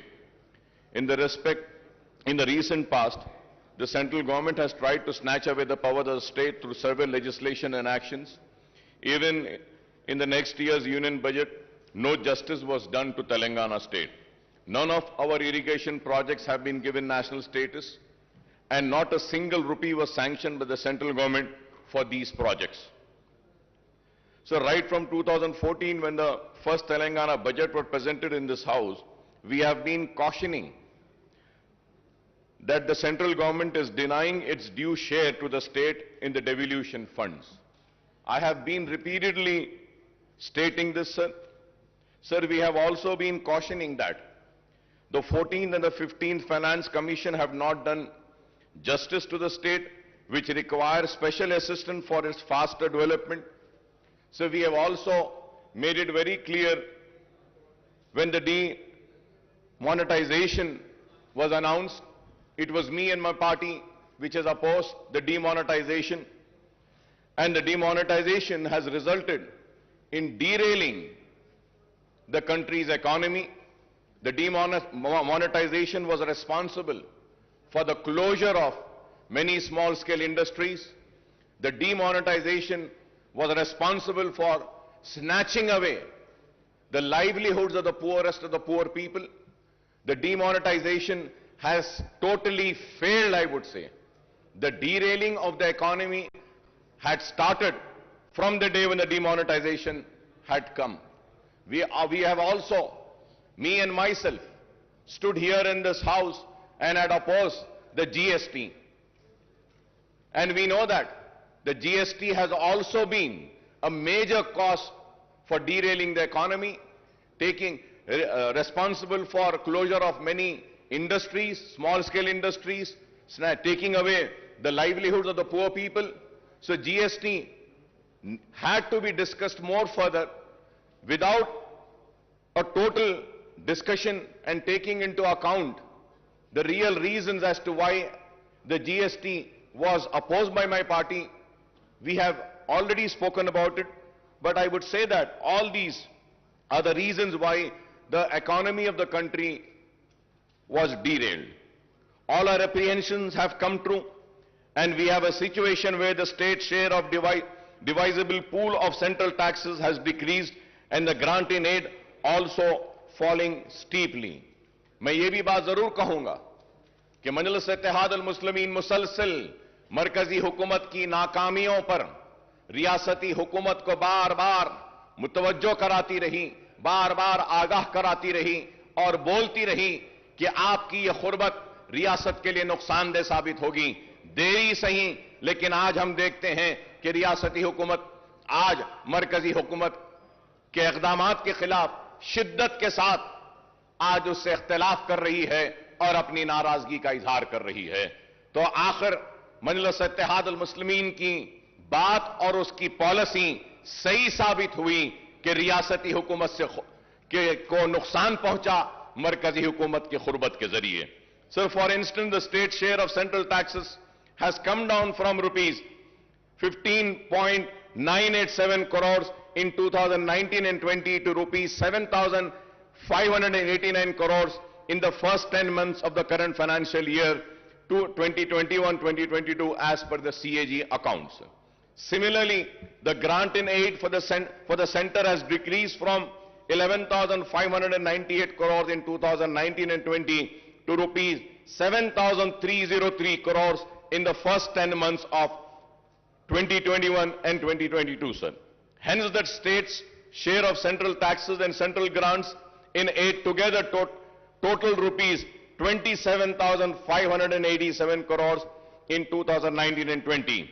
And this has come down to just rupees 14,892 crores in the 10 months of 2021 and 2022, sir. So the direct consequence of lack of adequate central grants and share in divisible pool is that the state has to depend mainly on the borrowings to finance a big chunk of its revenues and capital expenditures. At the same time, GSDP has more than doubled from 4.51 lakh crores in 2013-14 to rupees 11.55 lakh crores in the year 2021-22, sir. Moreover, the state has recorded positive growth in the last 2 years despite the impact of COVID, even as other states had registered negative growth. It is gratifying to note that Telangana's per capita income has risen from rupees 1.24 lakh in 2014 and 15 to rupees 2.79 lakhs in 2021-22, which is significantly higher than the average national per capita income, sir. Coming to the state budget estimates for the next financial year, the finance minister has projected total revenue and expenditure of rupees 2.57 lakhs crores. The revised estimate for the current year is rupees 2.10 lakh crore as against the budget estimate of rupees 2.30 lakh crore, sir. Honorable Speaker, sir, as per the CAG Telangana accounts, at a glance for the current financial year at the end of January 2022, the total receipts are rupees 1.43 lakh crore and total expenditure is rupees 1.37 lakh crores. The receipts include huge borrowings of rupees 44,366 crores, sir. I must admit that the successive finance ministers of Telangana are incorrigible optimistic. Every time they present the state budget, they come up with a very impressive estimates, but the actual receipts and expenditure indicates a massive shortfall after year. Not only the estimates of the share of central taxes and the grant in aid are on a higher side every time, but the estimate of state-owned taxes revenue and non-tax revenues are projected beyond capacity of the revenue earnings department, sir. Let us take the figures of the current year's budget estimate and the actual for the last 10 months, sir. Sir, if we have to see the figures of the last 10 years, sir, the state-owned revenues are estimated at rupees 98,179 crores, but the actual receipts in 10 months are only 77,789 crores, that is 79% of the estimates. Similarly, the state non-tax revenues are projected at rupees 30,577 crores, but the actual receipts are 5,600 crores, that is 18% of the estimates.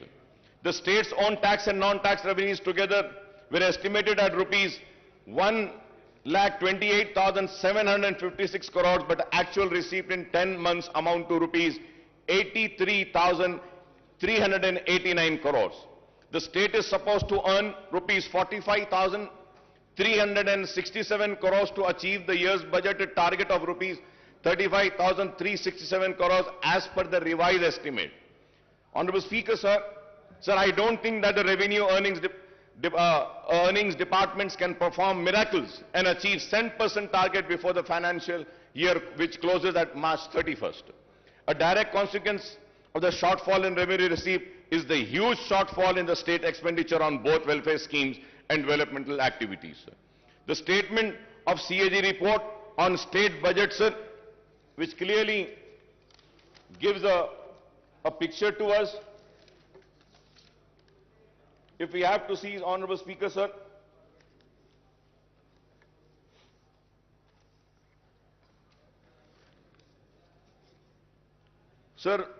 further going ahead with the rising debt, sir, Telangana outstanding public debt will reach rupees 3,29,988 crores in 2022-23, accounting for 25% of gross state domestic product, sir. Sir, Honorable Speaker, sir, going further ahead, in the year 2019 and 20, the outstanding public debt stood at rupees 2,05,858 crores. Thus, the next year outstanding debt represent a massive increase of rupees 1,24,130 crores on the outstanding debt in 2019 and 20. The outstanding debt share of GSDP is set to increase to 25% from 22%, sir. Interest payment on loan will increase from rupees 17,000. This is a very important point, sir. Interest payment on loan will increase from rupees 17,584 crores in 2021-22 to rupees 18,911 crores in 2020 to 2023, and the debt repayment of principal amount will also increase from 6,460 in 2021-22 to rupees 8,336 crores in the year 2022-23. Sir, we may say that raising a loan is acceptable, but it should only be used for capital expenditure. Sir, I may point out that the actual debt component will be much higher than the projected figures.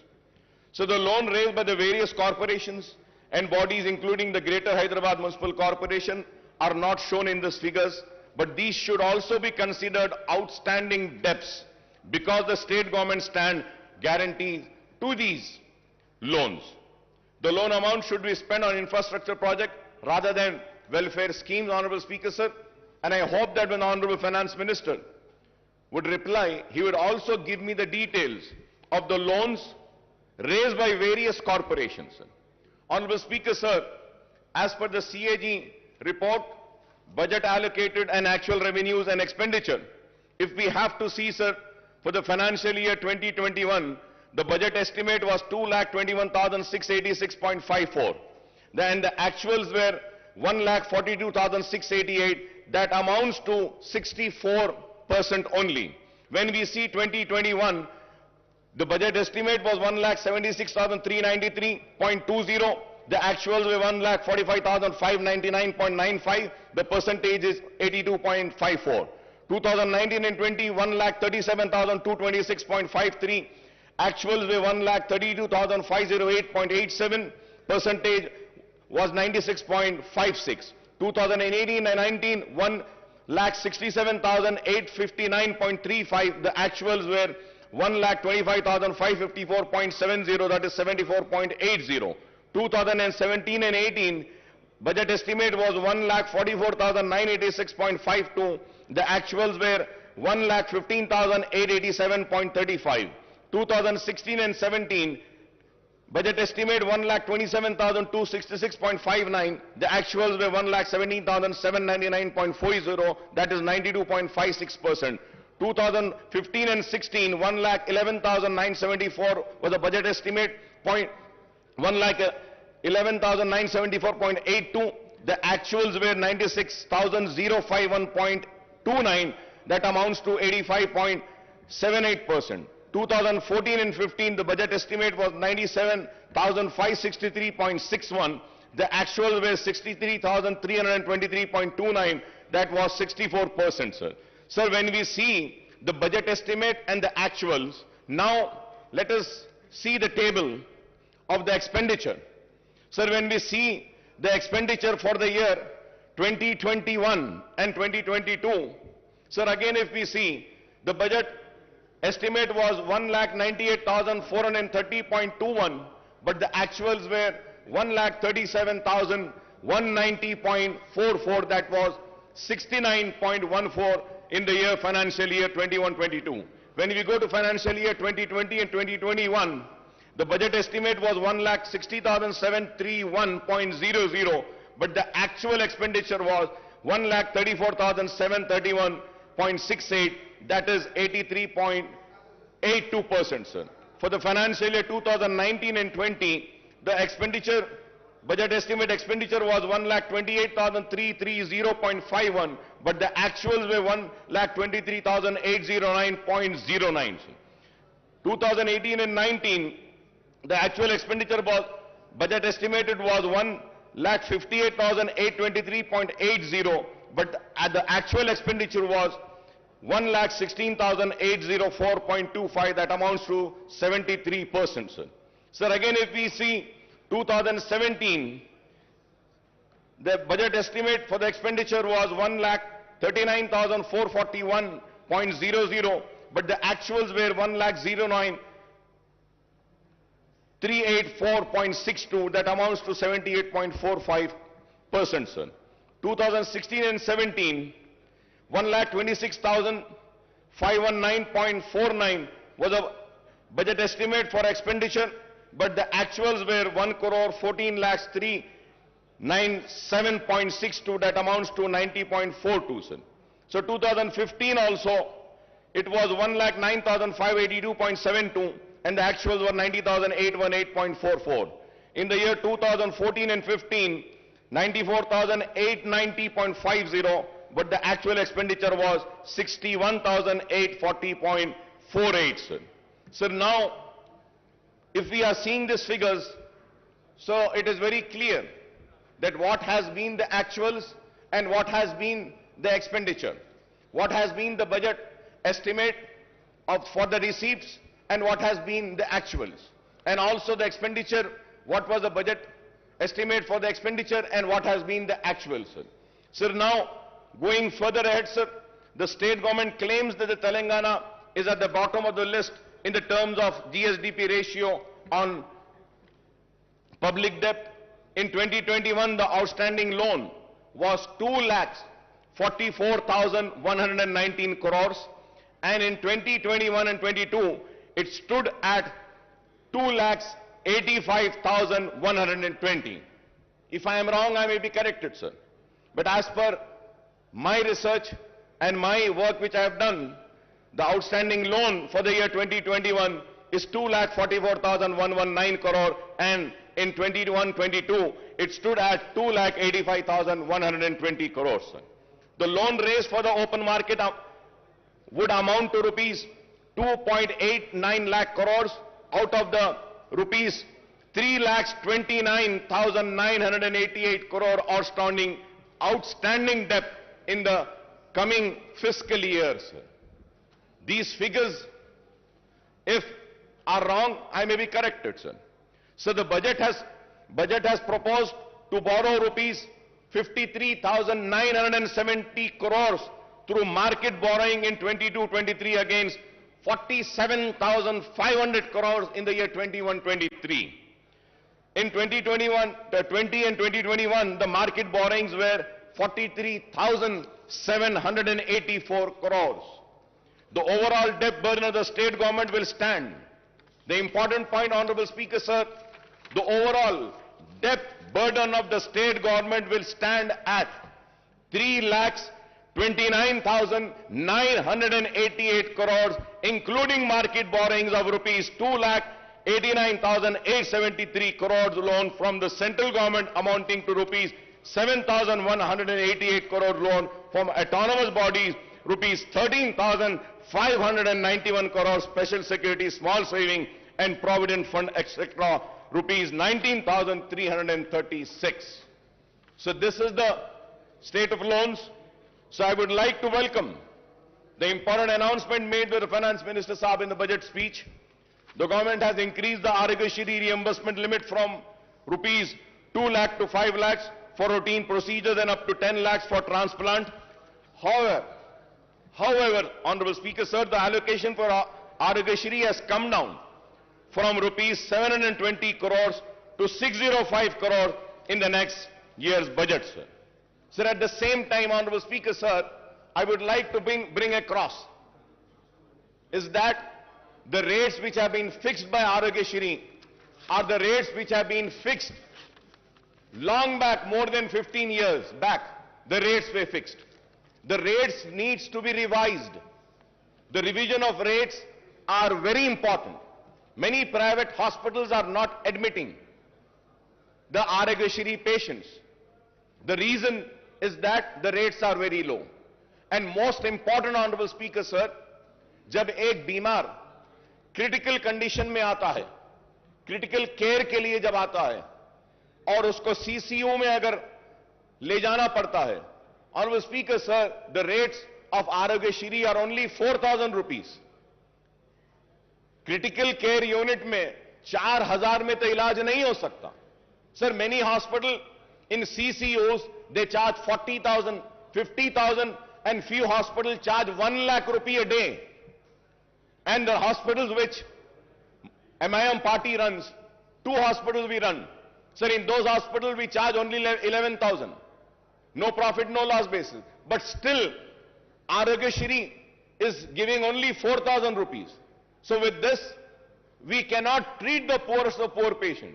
So kindly through you, I request the Honorable Health Minister, also the Finance Minister, to kindly look into this and please revise the rates of Aragyashri, because it's a responsibility of the government to provide good health care and good education to the people.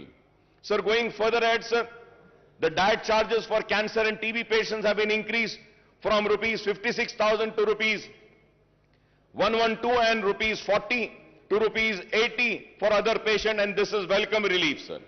Sir, I may recall that in the previous budget session also I had raised the issue of pending bills of the private hospitals under Aragyashri, but the issue is yet to be sorted out, and I hope that these issues are being taken care, sir. Sir, I also welcome the announcement that the first women university in the state of Telangana will be established soon. I understand that the University College for Women at Koti, which is an autonomous college under Osmania University, will be upgraded to be a women's university. I may also recall that there are huge numbers of vacancies and professors and associate and assistant professors in all the state universities, including specialized universities, including agriculture, horticulture, veterinary and technological universities. Sir, there are vacancies of lecturers also in government degree, polytechnic and junior colleges. There are vacancies of lecturers also in the government degree in polytechnic and junior colleges. I request the government to take an early decision on the issue of raising the retirement age of the university faculty in all state and specialized universities to 65 years on par with the faculty of medical college, sir. Sir, I request the government to decide on the organization to take up the recruitment of the university faculty and the government lecturers, that is whether it should be done by Telangana State Public Service Commission or Telangana State Council for Higher Education or a new recruitment board to be constituted. Well, now we have announced that we are going to fill up all the vacancies. This is very important, sir. This is very important. I request the government to decide on the organization to take up the recruitment of the university faculty and the government lecturers, that is whether it should be done by Telangana State Public Service Commission or State Council of Higher Education or a new recruitment board to be constituted, sir. So I repeated this point because it's very important after the announcement made today by the Honorable Chief Minister Saab. Sir, after a gap of 3 years, the government has decided to implement the lowered age limit of Asra pension from 65 years to 57 years. Sir, I may point out that as many as 3.3 lakh applications with the earlier age limit are pending, and 7.80 lakh new applications have been received after reduction in the age limit. So I would like to also say that almost 11.10 lakh applications have to be cleared immediately to disburse the old age pension from new financial year commencing on 1st of April, sir. Sir, in the last 7.5 years, the government has spent 46,650 crores on Asra pension, and the number of beneficiaries have gone up to 38.41, sir. I would like to congratulate the government for this Asra pension, sir. It is very good, sir. We are doing a wonderful work in Asra pension, and I think it is the only state in the entire country which has given or sanctioned so many applications, sir. So with this, the sanction of pending applications, the number of beneficiaries may reach 50 lakhs, and this may require much higher outlay than the proposed rupees 11,728 crores in the next financial year, sir. Sir, when it is going to go to 50 lakhs, I don't think 11,78,000 crores, which has been allocated for the next budget, would not be sufficient. This needs to be looked into. Going ahead on the education, sir. Sir, we also have welcomed Mana Uru Mana Badi and Mana Basti Mana Badi program launched by Honorable Chief Minister Janab KCR Saab on Monday. The government has taken the initiative to introduce English medium in all the government schools on par with corporate school. Under the Mana Badi scheme, provision of infrastructure in all the government schools will be taken up in phased manner. However, while infrastructure development necessary, what is more important, is that the filling up of all teaching, non-teaching posts in the government schools, which has been announced today by the Honorable Chief Minister Saab. And about 26 lakh students are studying and 1 lakh teacher posts are sanctioned in the government schools across the state. Official estimate that there are about 25,000 vacancies, and I hope after the announcement of today, the vacancies, including the Urdu medium vacancies of 530 teachers posts of all types of posts in the school education department, first promotion would be completed in the district level, which are pending for the last 20 years. The remaining posts will be filled through direct recruitment, and but out of the 4,379 posts of headmaster, 1,946 posts are vacant, and I hope after today's announcement, these vacant posts will be filled. In 594 mandals and 528 mandal education officers posts are also sanctioned. Only 20 regular MEOs are working, and remaining 508, that is 95% in charge, are working as MEOs. Sir, we have also made a repeated demand, and once again I would like to come on record and say that about a separate DSC to be conducted for Urdu medium. Sir, we had meetings with the Honorable Education Minister, Madam Sabita Indra Reddy साहिबा के साथ हमारी meetings हुई, लेकिन आज तक भी separate Urdu DSC का हुआ नहीं. डी रिजर्वेशन जो होना है वो भी नहीं हुआ आज तक, और उर्दू मीडियम के स्कूल्स में हमने बहुत सारी बातें रखी थी, वो भी नहीं हुआ. And at the same time, sir, so for so many years the sweepers and attenders post in school education department are being removed, sir. निकाल दिए गए साहब. आपको हैरत होगी साहब, पूरे रियासत में झाड़ू देने वाले और अटेंडर्स के जो पोस्ट है स्कूल एजुकेशन में वो निकाल दिए गए. और हमने देखा है कि टीचर्स झाड़ू दे रहे हैं, टॉयलेट्स को साफ करने वाले कोई नहीं है. This is a very important issue which needs to be taken up, which needs to be addressed, sir. Sir, there are 85 mandal in charge MEOs are looking after one mandal each. One MEO is in charge of 7 mandals. 8 MEOs are in charge of 5 mandals each. 24 MEOs are handling 4 mandal each. 59 MEOs are overseeing 3 mandal each, and 87 MEOs are managing 2 mandal each, sir. So the state has 33 districts, but the government has not sanctioned the DO post for all the districts. For all the districts, we need to have DOs, sir. Out of the 12 DO sanctioned posts, only 7 DOs are working, and there are 5 vacancies, and we are told that 26 districts, only in charge DOs are running the show. In Telangana state, 66 deputy DOs posts are sanctioned, but only 6 deputy DOs are working, and remaining 60 posts are vacant, and I hope that these vacant posts would be filled by the announcement made by the Honorable Chief Minister Saab today. Also, 70 senior lecturer posts are vacant. Out of 166 Telugu lecturer posts, 152 are vacant, and only 15 are working, and out of 40 Urdu lecturer posts, 37 are vacant, and only 3 are working, and I hope that these vacancies will also be filled up by the announcement made by the Honorable Chief Minister Saab. Sir, at the same time, sir, so Honorable Speaker, sir, I might sound very bad, and my friends and colleagues might feel very offended, but sir, I am not here to offend anybody. I am here to bring to your kind notice, sir. Sir, we have a sanctity of this house. Sir, we have to maintain the decorum of this house. We have to keep the honor of this house alive. Sir, in this house, the leader of the house, Chief Minister Saab, had announced on my request and on my demand, sanctioning 20 crores to Falaknuma Educational Campus.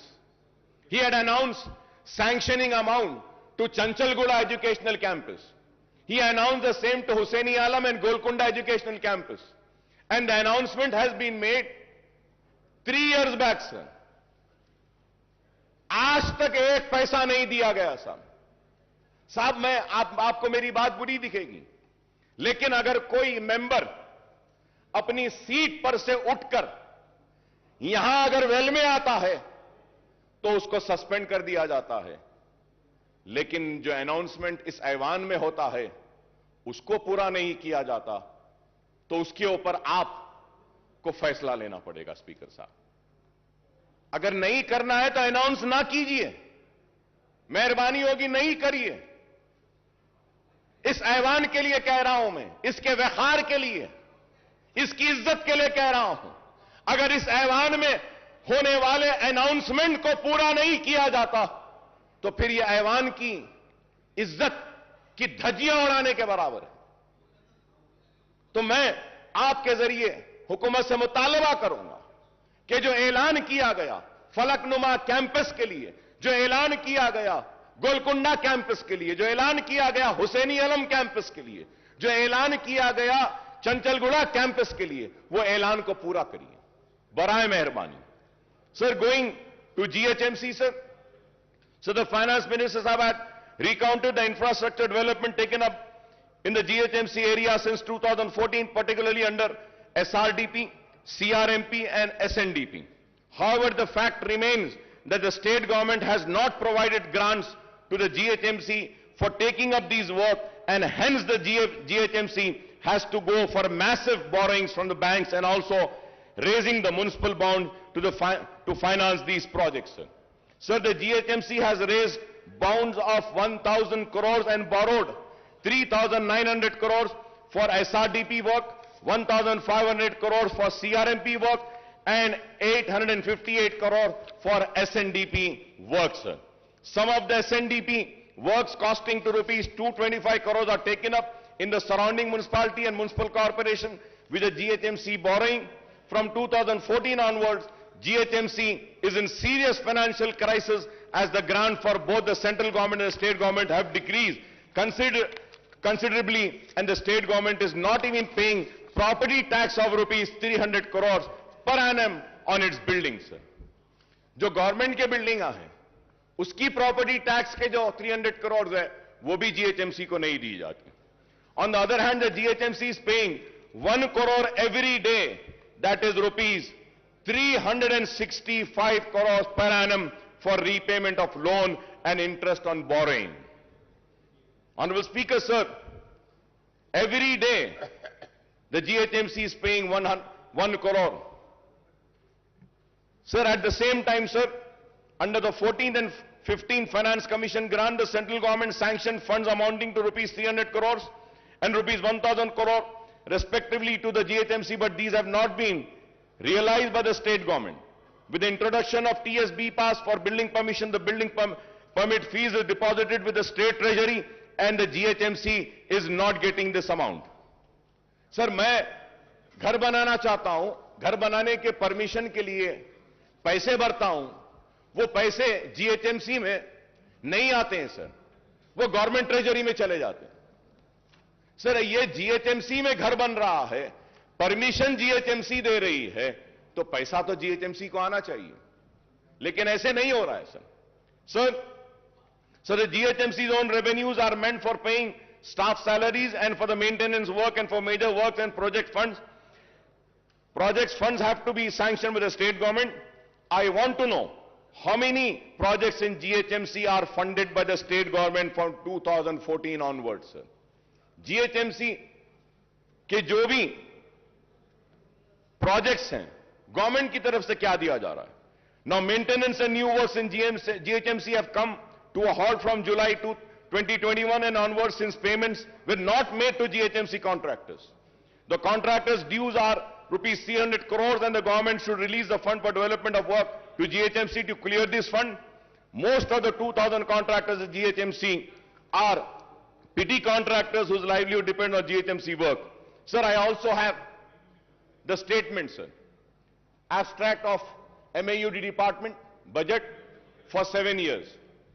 For 7 years, when we see, sir, Commissioner and Director of Municipal Administration, Hyderabad Metro Water Supply Sewerage Board, the Mission for Elimination of Poverty Municipal Areas, MEPMA, then Amrut Smart City, Musi River Fund Development Limited, Hyderabad Road Development Corporation Limited, Hyderabad Metro Rail. Isme, sir, 11th is Greater Hyderabad Municipal Corporations. So the budget estimate, Honorable Speaker, sir, was 8,920.36 crores. budget release 236.11. Only, sir, 236.11. This is for the financial year 2014 and 15 से लेकर for the year 2021-22 तक. Last 7.5-8 years में 8,990.36 करोड़ का ऐलान किया, लेकिन budget release 236 crore का हुआ और expenditure. Sir, now we have to see what has been the expenditure. Sir, out of 8,920, 236.11 was released, and the expenditure is how much, sir? Only 2 crore 65 lakhs. 2 crore 65 lakhs. If I am wrong, I may be corrected. If I am wrong, I may be corrected. These are the figures which has been given. So it is very sad, sir. Sir, also, in this house, sir, an announcement was made about the notarized document to be treated as registered document. Ministers की एक committee भी बनाई गई. Sir, आज तक भी कुछ नहीं हुआ. सर, मैं आपके जरिए हुकूमत से फिर से अपील करना चाहता हूं कि नोटराइज्ड डॉक्यूमेंट को रजिस्टर्ड डॉक्यूमेंट ट्रीट करिए. कई लोग परेशान हैं. कई लोग अपनी जमीन बेच नहीं सकते. कई लोग आज घर नहीं बना सकते हैं, खर्च नहीं ले रहे हैं. इस ऐवान में ऐलान किया गया कि नोटराइज्ड डॉक्यूमेंट को रजिस्टर ट्रीट किया जाएगा. मैं उम्मीद करता हूं कि हुकूमत जल्द अज जल्द इस पर भी गौर करेगी. Honourable speaker, sir, in the last, और I would say in this session only 5 months earlier, 5 महीने पहले, ये नया सेशन नहीं है, ये तो वही सेशन चल रहा है. तो आज से 5 महीने पहले ये ऐलान किया गया था कि सीसीपी प्रोजेक्ट लिया जाएगा, चार मीनार पेडिस्ट्रियनाइजेशन प्रोजेक्ट. सर, कब से चार मीनार पेडिस्ट्रियनाइजेशन प्रोजेक्ट चल रहा है? सर, कब कंप्लीट होगा? कब खत्म होगा? कब चार मीनार इस्तांबुल बनेगा? यह एक सवाल है.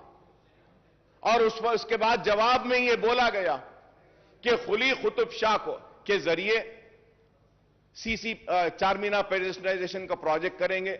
खुली कुतुब शाह के जरिए नए पुल के पास जो ब्रिजेस है वो बनाएंगे. खुली कुतुब शाह को और काम देंगे. सर, खुली कुतुब शाह का जो पहला जितना बजट लास्ट ईयर दिए थे उससे और कम कर दिए, और कम कर दिया गया. आप बजट एलोकेशन कम करेंगे. लास्ट ईयर जितना बजट दिया गया था that was sufficient enough only for the payment of salaries of Khuli Qutub Shah Urban Development Authority employees. और अब कुछ भी नहीं किया गया. Sir, pending works of nalas and sports and the stadiums are still pending. In my constituency, sir, one stadium work was started 10 years back, sir. It is more than 10 years that it is yet to be completed. Sir, we have spoken about the nalas 5 months earlier when we have the assembly session. That time we spoke about nalas. We spoke about the breach जो शिगाफ आया था तालाबों में, जिसकी वजह से नुकसान हुआ था लोगों को, उसके बारे में बात करें. और हमने कई तजावीज दिए.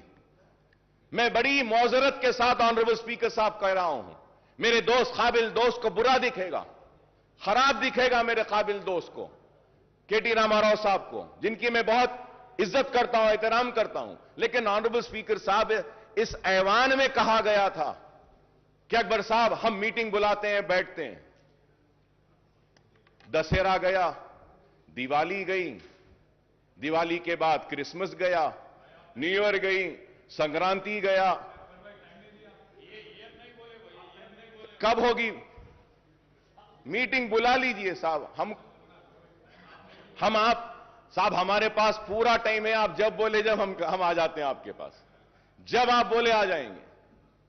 एक मीटिंग उसकी बुला लीजिए. Sir, going to Hyderabad metro rail, sir, we welcome the announcement that Hyderabad Metro Rail has been allocated rupees 500 crores in the next in the next year's budget for taking up works on the long pending connectivity to the old city from Mahatma Gandhi bus station Imliban to Falaknuma under corridor 2 of 5.5 kilometers. बार बार इल्जाम था हुकूमत पर और मजलिस पर भी कि metro old city में नहीं आई, लेकिन इस बजट एलोकेशन के बाद हमको उम्मीद है कि मेट्रो जरूर दौड़ेगी पुराने शहर में भी. Sir, for metro connectivity to Shamshabad Airport, an allocation of rupees 377.35 crores has been made. The project has been awaiting government nod for the 32 kilometers elevated work from Gachibowli for the last couple of years. The Hyderabad Metro Rail, the government special purpose vehicle which oversees the metro construction, has been provided loan of rupees 1,500 crores too. But we are disappointed, Honorable Speaker sir, but we are disappointed that no allocations have been made for MMTS Phase 2. MMTS Phase 2 के लिए हम बार बार मुतालबा कर रहे हैं. कितने साल से?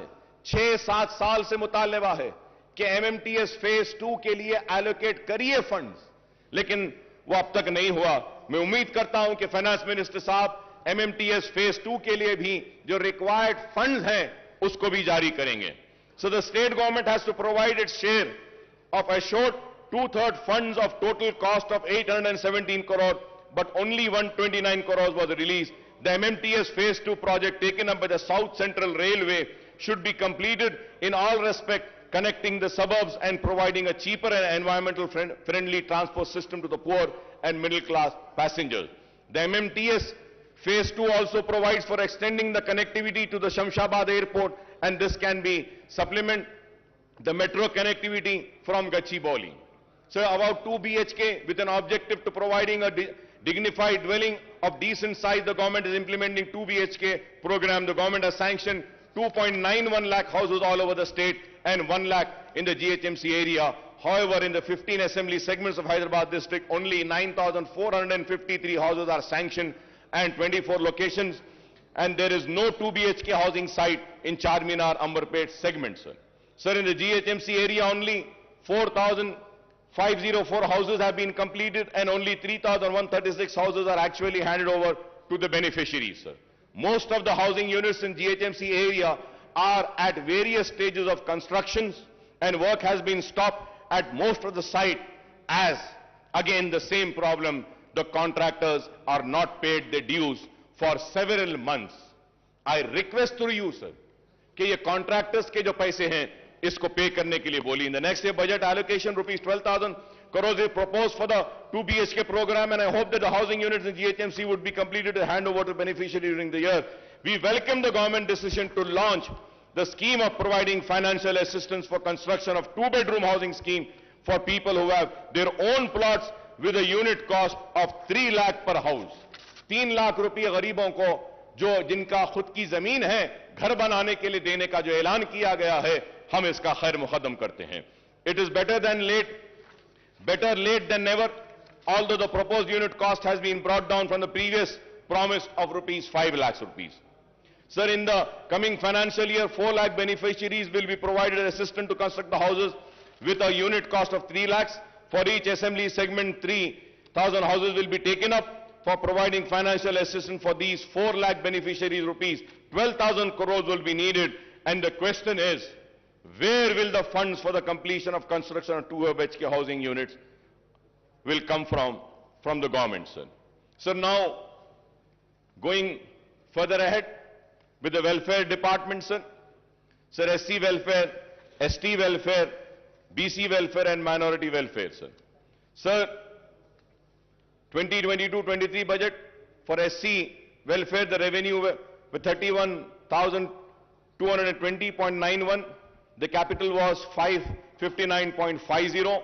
The total was 31,770.41.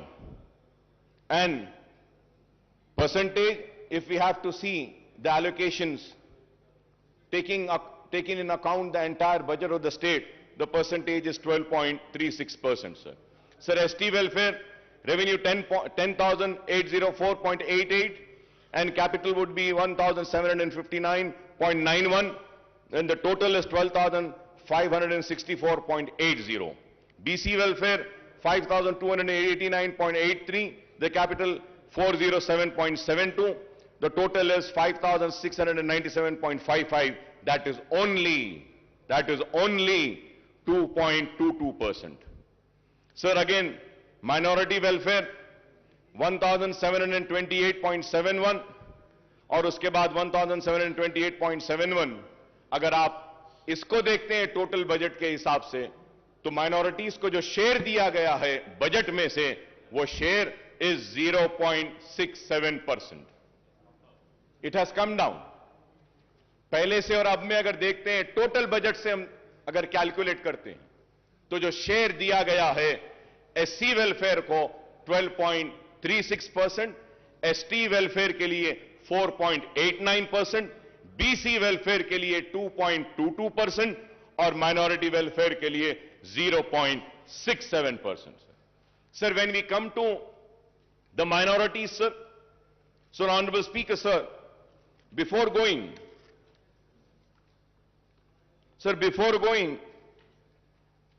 further ahead on minorities, sir, मैं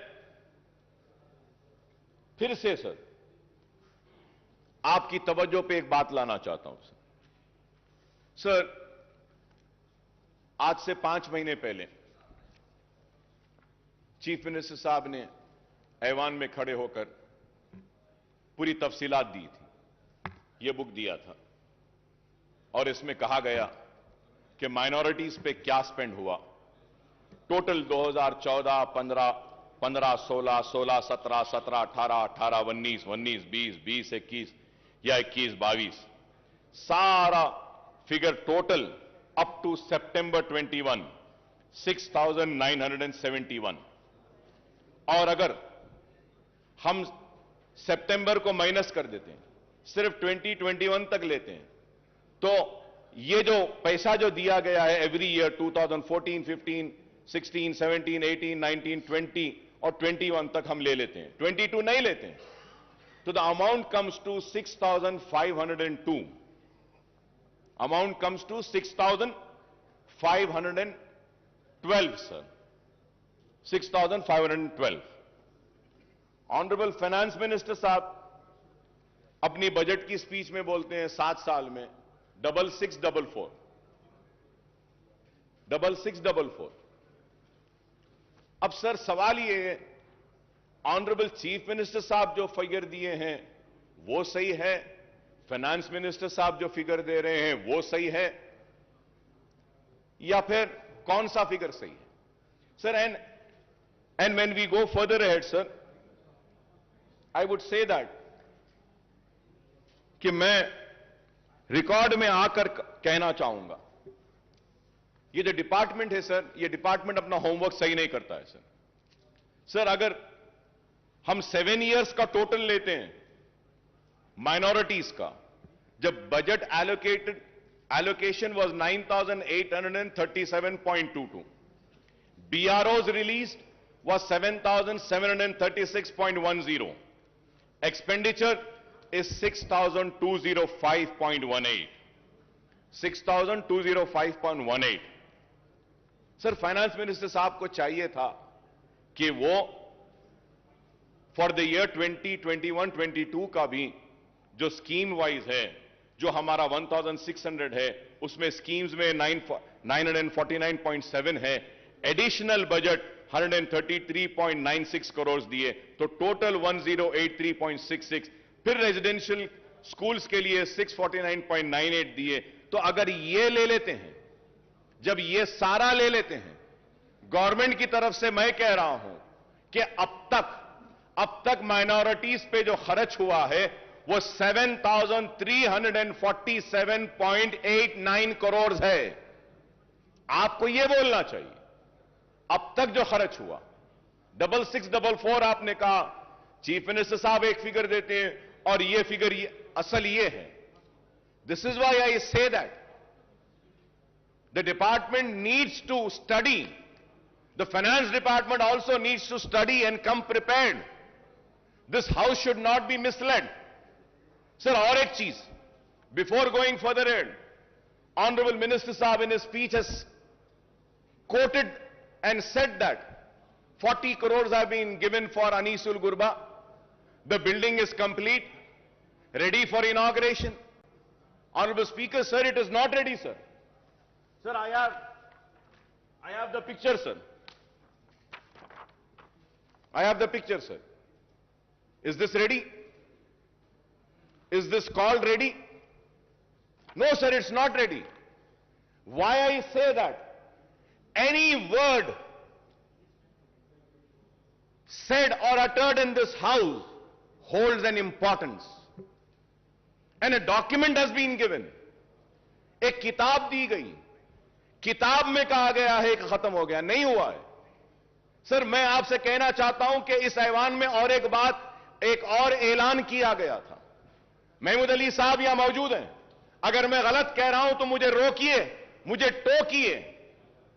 ऐलान किया गया था कि हज हाउस के बाजू की जो बिल्डिंग है, वहां पे माइनॉरिटीज के सारे ऑफिसेस को वहां पे लाया जाएगा. क्या ऐलान किया गया था या नहीं? आज क्या वहां पे बिल्डिंग में क्या पूरे डिपार्टमेंट्स आए या नहीं? पूरी बिल्डिंग कमजोर हो रही है. अरे आप उस बिल्डिंग को कंप्लीट तो भी करवा दीजिए. उस बिल्डिंग को किराए पर भी तो दे दीजिए. कम से कम गवर्नमेंट ऑफिस नहीं लाना है तो किसी और को दे दीजिए. इस्लामिक सेंटर के लिए 10 एकड़ जमीन दी गई. कंस्ट्रक्शन आज भी चालू नहीं हुआ. सर, मैं ऑनरेबल स्पीकर साहब, मैं फिर से आपको याद दिलाना चाहता हूं. सर, मेरी बात फिर खराब दिखेगी, मगर मैं फिर से कह रहा हूं. सर, इस 5 महीने पहले चीफ मिनिस्टर साहब ने कहा कि अकबर साहब, हम मीटिंग बुलाते हैं, हम मीटिंग बुलाते हैं, दशहरा हो जाने दीजिए, मीटिंग बुलाते हैं. सर, दशहरा हो गया, दिवाली हो गई, क्रिसमस हो गया, न्यू ईयर हो गया, संक्रांति हो गई, अब होली आ रही है, होली भी हो जाएगी. सर, आज मैं पूछना चाहता हूं कि अगर आप अपने वादे को पूरा नहीं कर सकते हैं तो बोलते क्यों हैं? बुरा दिखता है मेरी बात, लेकिन हक है. मैंने जो कहा कि आपने मेरे कान को खुश किया, मैंने आपके कान को खुश किया, ये लेने देने की बात कहां से आई? यही बात हुई. बादशाह के दरबार में खड़ा है गाने वाला, गा रहा है, गा रहा है, गा रहा है. वाह वाह वाह क्या गाया, जमीन ले ले, वाह वाह वाह क्या गाया, जायदाद ले ले, वाह वाह वाह क्या गाया, सोना ले ले, वाह वाह वाह क्या गाया, हीरे ले ले, वाह वाह वाह क्या गाया, मोती ले ले, वाह वाह वाह क्या गाया, ये ले ले, वो ले ले, सब हो गया. बाद में आके बोलते हैं, अरे सरकार, मैं इतना अच्छा गाया और मुझे बोले कि तू जमीन ले ले, जायदाद ले ले, मोती ले ले, हीरे ले ले. तो सवाल ये है, तो पूछते हैं कहां है, तो बादशाह पलट के बोलते हैं, अरे लेने देने की बात कहां है बाबा, तूने मेरे कान को खुश किया, मैंने तेरे कान को खुश किया. ये मेरी बात खराब दिखेगी, मगर ऑनरेबल स्पीकर सर, मैं आपसे पूछना चाहता हूं, मेरा बदतमीजी होगी, माफी चाहता हूं. सर, एक मेंबर इस ऐवान में वेल में आता है तो डिग्निटी और ऑनर इस हाउस की खराब हो रही है कह के सस्पेंड कर देते हैं, बाहर फेंक देते हैं. इस हाउस में जो ऐलान किया गया, उस ऐलान का क्या है, मैं पूछना चाहता हूं. क्या उसकी कोई अहमियत नहीं? उसका कोई वकार नहीं? क्या उसकी इज्जत नहीं? हम पुकारे तो कहां पुकारे, हम चीखे तो कहां चीखे, बताइए. ये ऐवान में आकर पुकारेंगे और ऐवान में बोलते हैं कि करेंगे, बुलाएंगे, इंतजार में खड़े हैं. सरकार का बुलावा कब आएगा, कब आएगा? आज आप बताइए ऑनरेबल स्पीकर सर, हम दर्द के साथ, कर्ब के साथ कह रहे हैं, आलेर की एनकाउंटर पर रिपोर्ट देंगे बोले. आज कातिलों को प्रमोशन हो रहा है, उन जालिमों को तरक्की दी जा रही है और मेरे खून बह रहा है, लेकिन उस पर इंसाफ नहीं. कब मिलेगा आलेर के लोगों को इंसाफ, मेरा सवाल है. आज हम ये बातें करते हैं, जियो निकाला गया, बोला गया कि चारमीनार पेडेस्ट्रियनाइजेशन के पुल को डालेंगे, कहां है बताइए. मैं जरूर यहां खड़े होकर अपने हक की लड़ाई लड़ रहा हूं. Honourable speaker sir, it is very important when we raise an issue, when an assurance has been given that needs to be fulfilled. अब सवाल यह होगा कि आज इतने रिक्रूटमेंट का ऐलान किया गया, ये भी होंगे या नहीं? क्योंकि मेरे साथ तो यह तजुर्बा, मेरे साथ तो यह हुआ, मुसलमानों के साथ तो यह हुआ। सर, पब्लिक सर्विस कमीशन में एक भी मुसलमान नहीं, पब्लिक प्लीडर एक भी मुसलमान नहीं, माइनॉरिटी कमीशन में नहीं। क्यों बताइए सर? क्या एक मुसलमान को नहीं बना सकते? एक मुसलमान भी वाइस चांसलर नहीं है इतनी यूनिवर्सिटीज में। आप बताइए। मैं पूछना चाहता हूं टीआरएस के मेंबर से, मेरी बात गलत है तो बोलो, क्या मुसलमानों में एक भी काबिल नहीं है जिसको वीसी बनाया जा सकता? क्या मुसलमान में एक भी नहीं है जिसको पब्लिक सर्विस कमीशन का रुकन बनाया जा सकता? क्या मुसलमान में कोई भी काबिल नहीं है कि उसको एक पब्लिक प्लीडर बनाएंगे? मुसलमानों से हमदर्दी की बात है, लेकिन आज यह चीज नहीं हो रही है। इसलिए मैं आपके जरिए हुकूमत से मुतालबा करूंगा कि प्लीज कुछ करिए इस पर। अगर आप नहीं करेंगे तो फिर नहीं होगा। ऑनरेबल स्पीकर साहब, आपको सुन के हैरत होगी, यहां सब टीआरएस के लोग बैठे हैं। मैं इनसे सवाल करता हूं, अपने दिल पर हाथ रखकर बोलो, तेलंगाना आने से पहले औकाफी जायदादों के तहफ्फुज के लिए क्या आप चैंपियन नहीं बने थे? दिल पे हाथ रखकर बोलो। क्या हुसैन शाह वली रहमतुल्लाह अलैह की वक्फ की जमीन के लिए क्या आप नहीं लड़े थे मेरे साथ?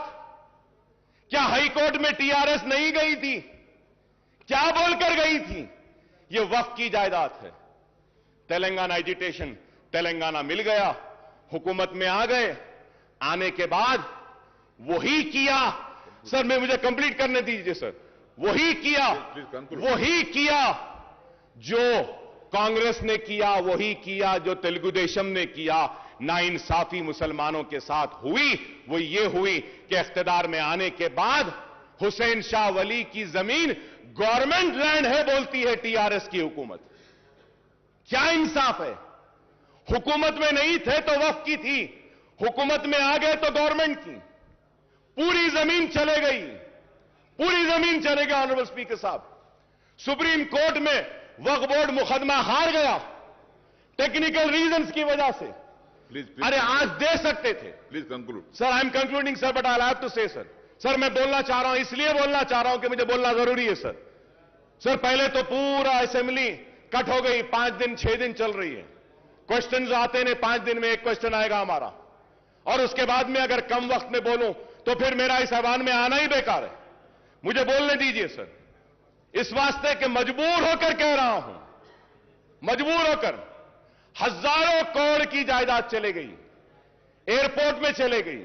सर, मैं कहूंगा, चीफ मिनिस्टर साहब का बयान अब तक मैं सुन रहा था, रिक्रूटमेंट में कहे कि तेलंगाना के साथ नाइंसाफी हुई। बेशक हुई, इससे इनकार नहीं। आपके आने के बाद इंसाफ मिल रहा है, बिल्कुल मिल रहा है। हक तलफी हुई, आपके आने के बाद हक मिल रहा है। पानी ले लिया गया, पानी मिल रहा है। खेती नहीं होती थी, आज हो रही है। पेंशन नहीं मिलता था, आज मिल रहा है। सब सही है, लेकिन औकाफी जायदादें जो पहले तबाह हो रही थी वो आज भी हो रही हैं, आज भी हो रही हैं। Sir, you remember, sir, Honorable Speaker, sir, you remember an announcement was made that CID inquiry will be conducted on work properties. CM साहब ऐलान करें। क्या हुआ सर? कुछ हुआ सर? कुछ सीआईडी आगे बढ़ी सर? कोई सीआईडी कोई इंक्वायरी करी? सीआईडी कुछ इन्वेस्टिगेट करी? सीआईडी के जो टर्म्स एंड कंडीशंस क्या है, क्या किसी को पकड़ी? क्या कोई जमीन रिकवर करी? क्या करी साहब आज तक? बैठे महमूद अली साहब, पूछना चाहता हूं, अजमेर का रुबात कब बनेगा? क्या ऐलान नहीं हुआ? कब बनेगा? बोले थे अजमेर में रुबात, कहां है? सर, हम टीआरएस के दोस्त हैं, अगर उनको पूछते हैं तो हमको भी पूछते हैं कि किस बुनियाद पे आप तायीद कर रहे हैं, क्यों तायीद कर रहे हैं? हमसे भी सवाल होता है। नेक नामी आपकी मुतासिर नहीं, हमारी भी होती है। खुदारा, मेरी आपसे दरखास्त है कि आप करिए. Honorable Speaker, sir, there is a scheme. Finance Minister Saab is here. I want him to give an assurance on this point when he replies to me.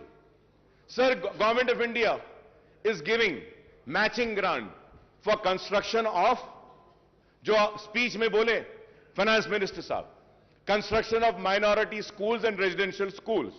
For that, Waqf Board has given land. वहां पे भी वक्फ board की land होना है, वहां पे भी वक्फ board होना है. मल्टीनेशनल्स को गवर्नमेंट देती है, फैब सिटी को गवर्नमेंट देती है, हर एक के लिए गवर्नमेंट देती है, लेकिन हमारे लिए नहीं. आपकी जमीन ही दो. Sir, government of India had given sanction the amount. From last 3.5 years the state government has not given its share. मेरे पास डिटेल्स हैं sir, I have the details. Why are you not releasing your share of funds is the question, sir. क्यों नहीं दे रहे? Release कर दीजिए आप. Minority residential school वक्फ board की जमीन पर आने दीजिए ना. नहीं आते. सर, निजामिया तिबी कॉलेज का क्या हाल है सर? बिल्डिंग कमजोर हो गई, गिरने पर है. उस्मानिया हॉस्पिटल का क्या हाल है? उस्मानिया हॉस्पिटल की बिल्डिंग कमजोर. सर, बोला जा रहा है कि इतने हॉस्पिटल्स आ रहे हैं शहर के अतराफ. I am finishing sir. Sir, Osmania hospital भी बनाइए, उस्मानिया दवाखाना भी बनाइए. आप 4-4, 5 दवाखाने बना रहे हैं, बनाइए. सर, ऑनरेबल स्पीकर सर, मैं आपको फिर से याद दिलाता हूं, मैं नई बात नहीं कर रहा हूं सर. ऑनरेबल स्पीकर साहब, मैं नई बात नहीं कर रहा हूं. जो बार बार जो हर सेशन में करता हूं वही बात कह रहा हूं. उर्दू को दूसरी सरकारी जबान का मौक़िफ़ दिया गया सर. सर, ये बजट की आज जो स्पीच का जो बुक हमको दिए ना साहब, उसमें तेलुगु था, इंग्लिश था, उर्दू नहीं था. उर्दू नहीं था. बाद में मंगाना पड़ा तो वहां से जाके उर्दू आया हमारे पास. क्यों साहब? उर्दू को दूसरी सरकारी जबान का मौक़िफ़ दिया गया है तो आप उर्दू के साथ इंसाफ करिए. उर्दू बोर्ड्स नहीं, आरटीसी के बसेस पे नहीं, सरकारी दफातर के बोर्ड्स पे नहीं. मुतरज्जिम को हमारी नुमाइंदगी पर मुकर्रर किया गया डिस्ट्रिक्ट कलेक्टर ऑफिस में, लेकिन आज तक भी कोई दरखास्त नहीं ली जाती. सर, उर्दू को उसका जायज हक दीजिए. यह हम मुतालबा करते हैं. हमारा मुतालबा कोई अलग नहीं है सर. जो वादे किए गए मैं वही दोहरा रहा हूं. Sir, honourable speaker sir, when I talk about minorities, sir, मैं आपको फिर से और एक बात याद दिलाता हूं. सर, इस ऐवान में ये पूरे लोग गवाह हैं. चीफ मिनिस्टर साहब ने कहा कि Muslim minorities will be treated on par with SC/STs. बोले या नहीं बोले सर? मेरे पास है सर, कौन सी तारीख को बोले, लेकर आया सर. सर, क्या Muslim minorities are given the same treatment as to what the SCs and STs have been given? Sir, Honorable Speaker, sir, you will be surprised, sir, अगर मैं आपके सामने पढ़कर सुनाऊं. आप सुनिएगा sir. Sir, Scheduled Caste Development Department in the state of Telangana has 83 schemes, in which six schemes are centrally sponsored, whereas 49 schemes come under SC sub-plan. Sir, मैं बोल रहा हूं. Scheduled Tribe Department has 91 various schemes, in which 6 schemes are centrally sponsored and 56 schemes come under ST sub-plan. कितने? 56. Backward classes. 40 schemes, 4 schemes are centrally sponsored. The BC department has no sub-plan. चलिए साहब, आ गया ना साहब आपके सामने. Schedule caste 83, schedule tribe 91, BC 14, minority. चलिए, minority welfare. The minority welfare department has only 28 schemes, in which one scheme is run by center. The minority welfare department has no other scheme. Mahmood Ali साहब बैठे हैं, मैं महमूद अली साहब से भी पूछना चाहता हूं.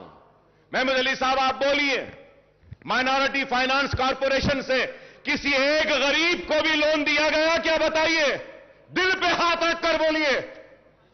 माइनॉरिटी फाइनेंस कॉर्पोरेशन से एक को भी नहीं दिया गया सर। सर 1.5 लाख रुपए देते बोले थे। 3 साल सर, 1 साल नहीं, 2 साल नहीं, 3, ये 4था साल है।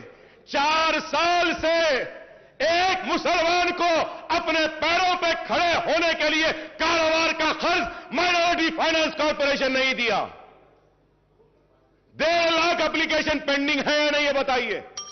क्या क्लियर हुआ? सर मैं आप कोई नई बात नहीं कह रहा हूं सर, दिल जल रहा है सर, तकलीफ हो रही है कि हम आपके दोस्त हैं, आपका साथ दे रहे हैं, लेकिन आज क्या है बताइए? माइनॉरिटी फाइनेंस कॉर्पोरेशन पूरा मुर्दा हो गया सर।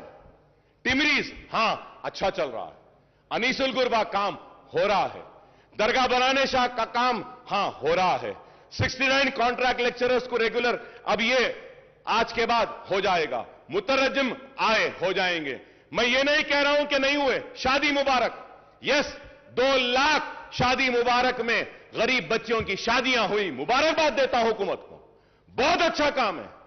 जो अच्छा है उसकी तारीफ करूंगा, जो नहीं हो रहा है उसको बोलकर रहूंगा, क्योंकि आवाम मुझे बोलने के लिए भेजी है, बोलना मेरा काम है।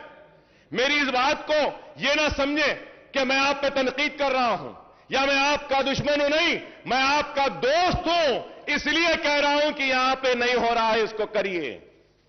करेंगे तो खुशी होंगे, करेंगे तो मुसलमान और करीब आएंगे, करेंगे तो मुसलमान जोश दर जोश आएंगे। यही मैं कहना चाहता हूं। आज इतने बच्चों को टिमरीज के जरिए पढ़ाया जा रहा है, ये काबिल मुबारकबाद है। मैं तारीफ करता हूं हुकूमत की, अच्छे कामों की भी तारीफ करता हूं। Honourable speaker sir, health department पे भी जब आते हैं, मिनिस्टर साहब के जो बुक में जो कहे हैं, फिर से सर इसमें भी गलतियां हैं sir, we need to correct sir. Sir I am just finishing sir, Please come. I am finishing, sir. Just 2 to 3 minutes I am finishing. I request Honorable Speaker, sir. Just 2 to 3 minutes, sir.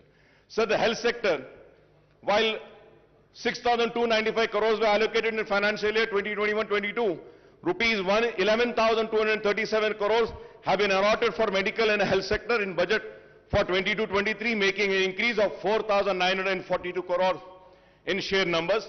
The breakup of proposed allocation is 5,743 crores under scheme expenditure and rupees 4,968 crore under establishment expenditure.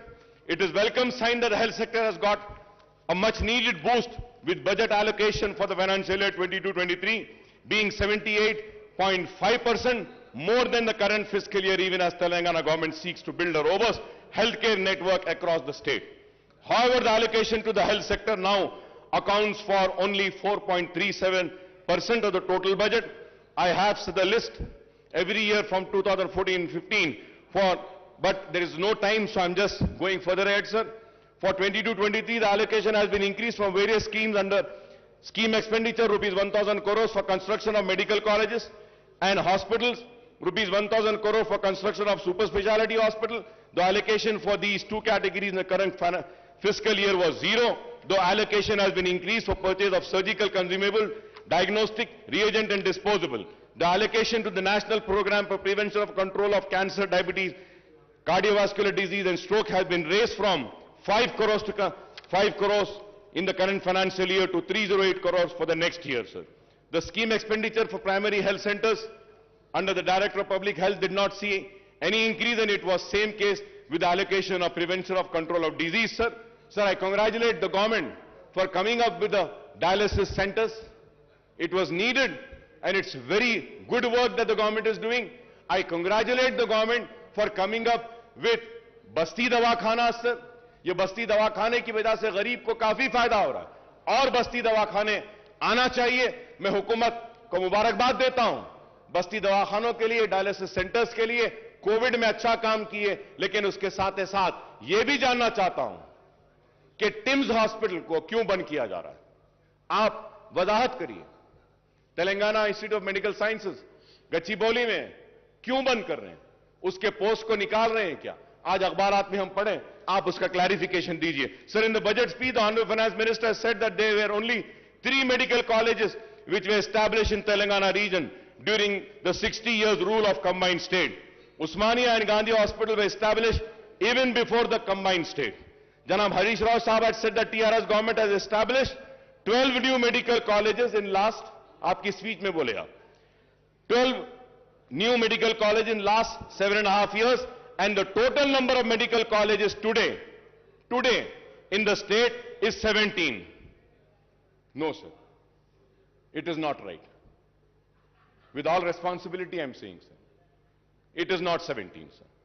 Sir, as per KNR University website, there are 10 government and 19 private colleges in Telangana.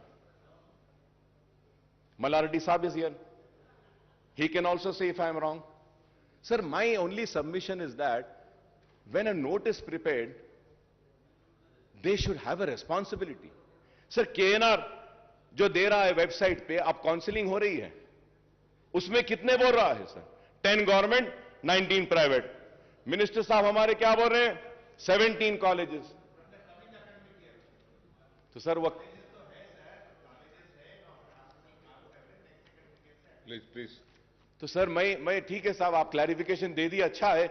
यही बात अगर note में आ जाती तो अच्छा था. Sir ऐसा नहीं है. Please do not think that कि the members come with closed eyes. No. Still, this house has few members who come in this house with open eyes and open ears, who do a proper research and come, who knows what is there, sir. Sir उसलिए मैं कहूंगा आपसे कि आप minorities के साथ इंसाफ कीजिए, और मैंने जो कुछ भी कहा है सिर्फ इसलिए कहा हूं कि आवाम ने मुझे वोट देकर यहां पे भेजा है कि हम काम करें. और स्पीकर साहब, मैं खत्म करते हुए फिर से आपसे दरखास्त करूंगा कि आप इस ऐवान की हुर्मत, इस ऐवान की इज्जत और इस ऐवान में किए गए वादों की हिफाजत भी करना आपकी भी जिम्मेदारी है, हमारी भी जिम्मेदारी है. जो वादा इस ऐवान में किया जाता है, इसको हमको भी पूरा करना है, सबको भी पूरा करना है. ऐसा नहीं कि बस हम बोल दिए, हम सुन लिए और चले गए. मैं उम्मीद करता हूं कि जो जो पॉइंट्स मैं आज आपके सामने उठाकर आपके सामने रखा हूं, इस पर आप संजीदगी के साथ गौर करेंगे और इसको तनखीद की शक्ल में ना देखेंगे, इसको तनखीद बराए तामीर में देखेंगे. It is a criticism for sure, but it is a constructive criticism. Kindly take it as a constructive criticism. I thank the government at the same time. And also, I want to thank Prashant Reddy Saab for taking up the construction of the Secretariat Mosque. CM साहब बोले थे, संगे बुनियाद हुआ, तामीर हो रही है, लेकिन आज बाज लोग बोलते हैं कि संगे बुनियाद रख दिए, तामीर नहीं हो रही है.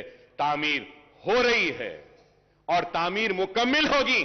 सेक्रेटेरिएट के साथ मुझे उम्मीद है कि सेक्रेटेरिएट की तामीर के साथ सेक्रेटेरिएट की मस्जिद की तामीर भी होगी मुकम्मल. हम इसके लिए हुकूमत का शुक्रिया अदा करते हैं. बहुत काम हुए हैं, बहुत काम हुए हैं और बहुत होना बाकी है. हम यूं ही आपसे लड़ते रहेंगे, मुसलमानों के मसाइल को हल करवाते रहेंगे, और यूं ही हम लड़ते लड़ते आइंदा भी आप ही आएंगे और आपके साथ हम ही आएंगे और रियासत को बंगारू तेलंगाना बनाएंगे. शुक्रिया स्पीकर साहब. వాయిదా ప్రతిపాదన శ్రీ బట్టి విక్రమార్క మల్లు గారు మరియు ఇతరులు రైతుల ఆత్మహత్యలు మరియు ఇతర సమస్యల గురించి చర్చించాలని కోరుతూ ఇచ్చిన వాయిదా ప్రతిపాదన తిరస్కృతమైనది. Now the house is adjourned for tea break.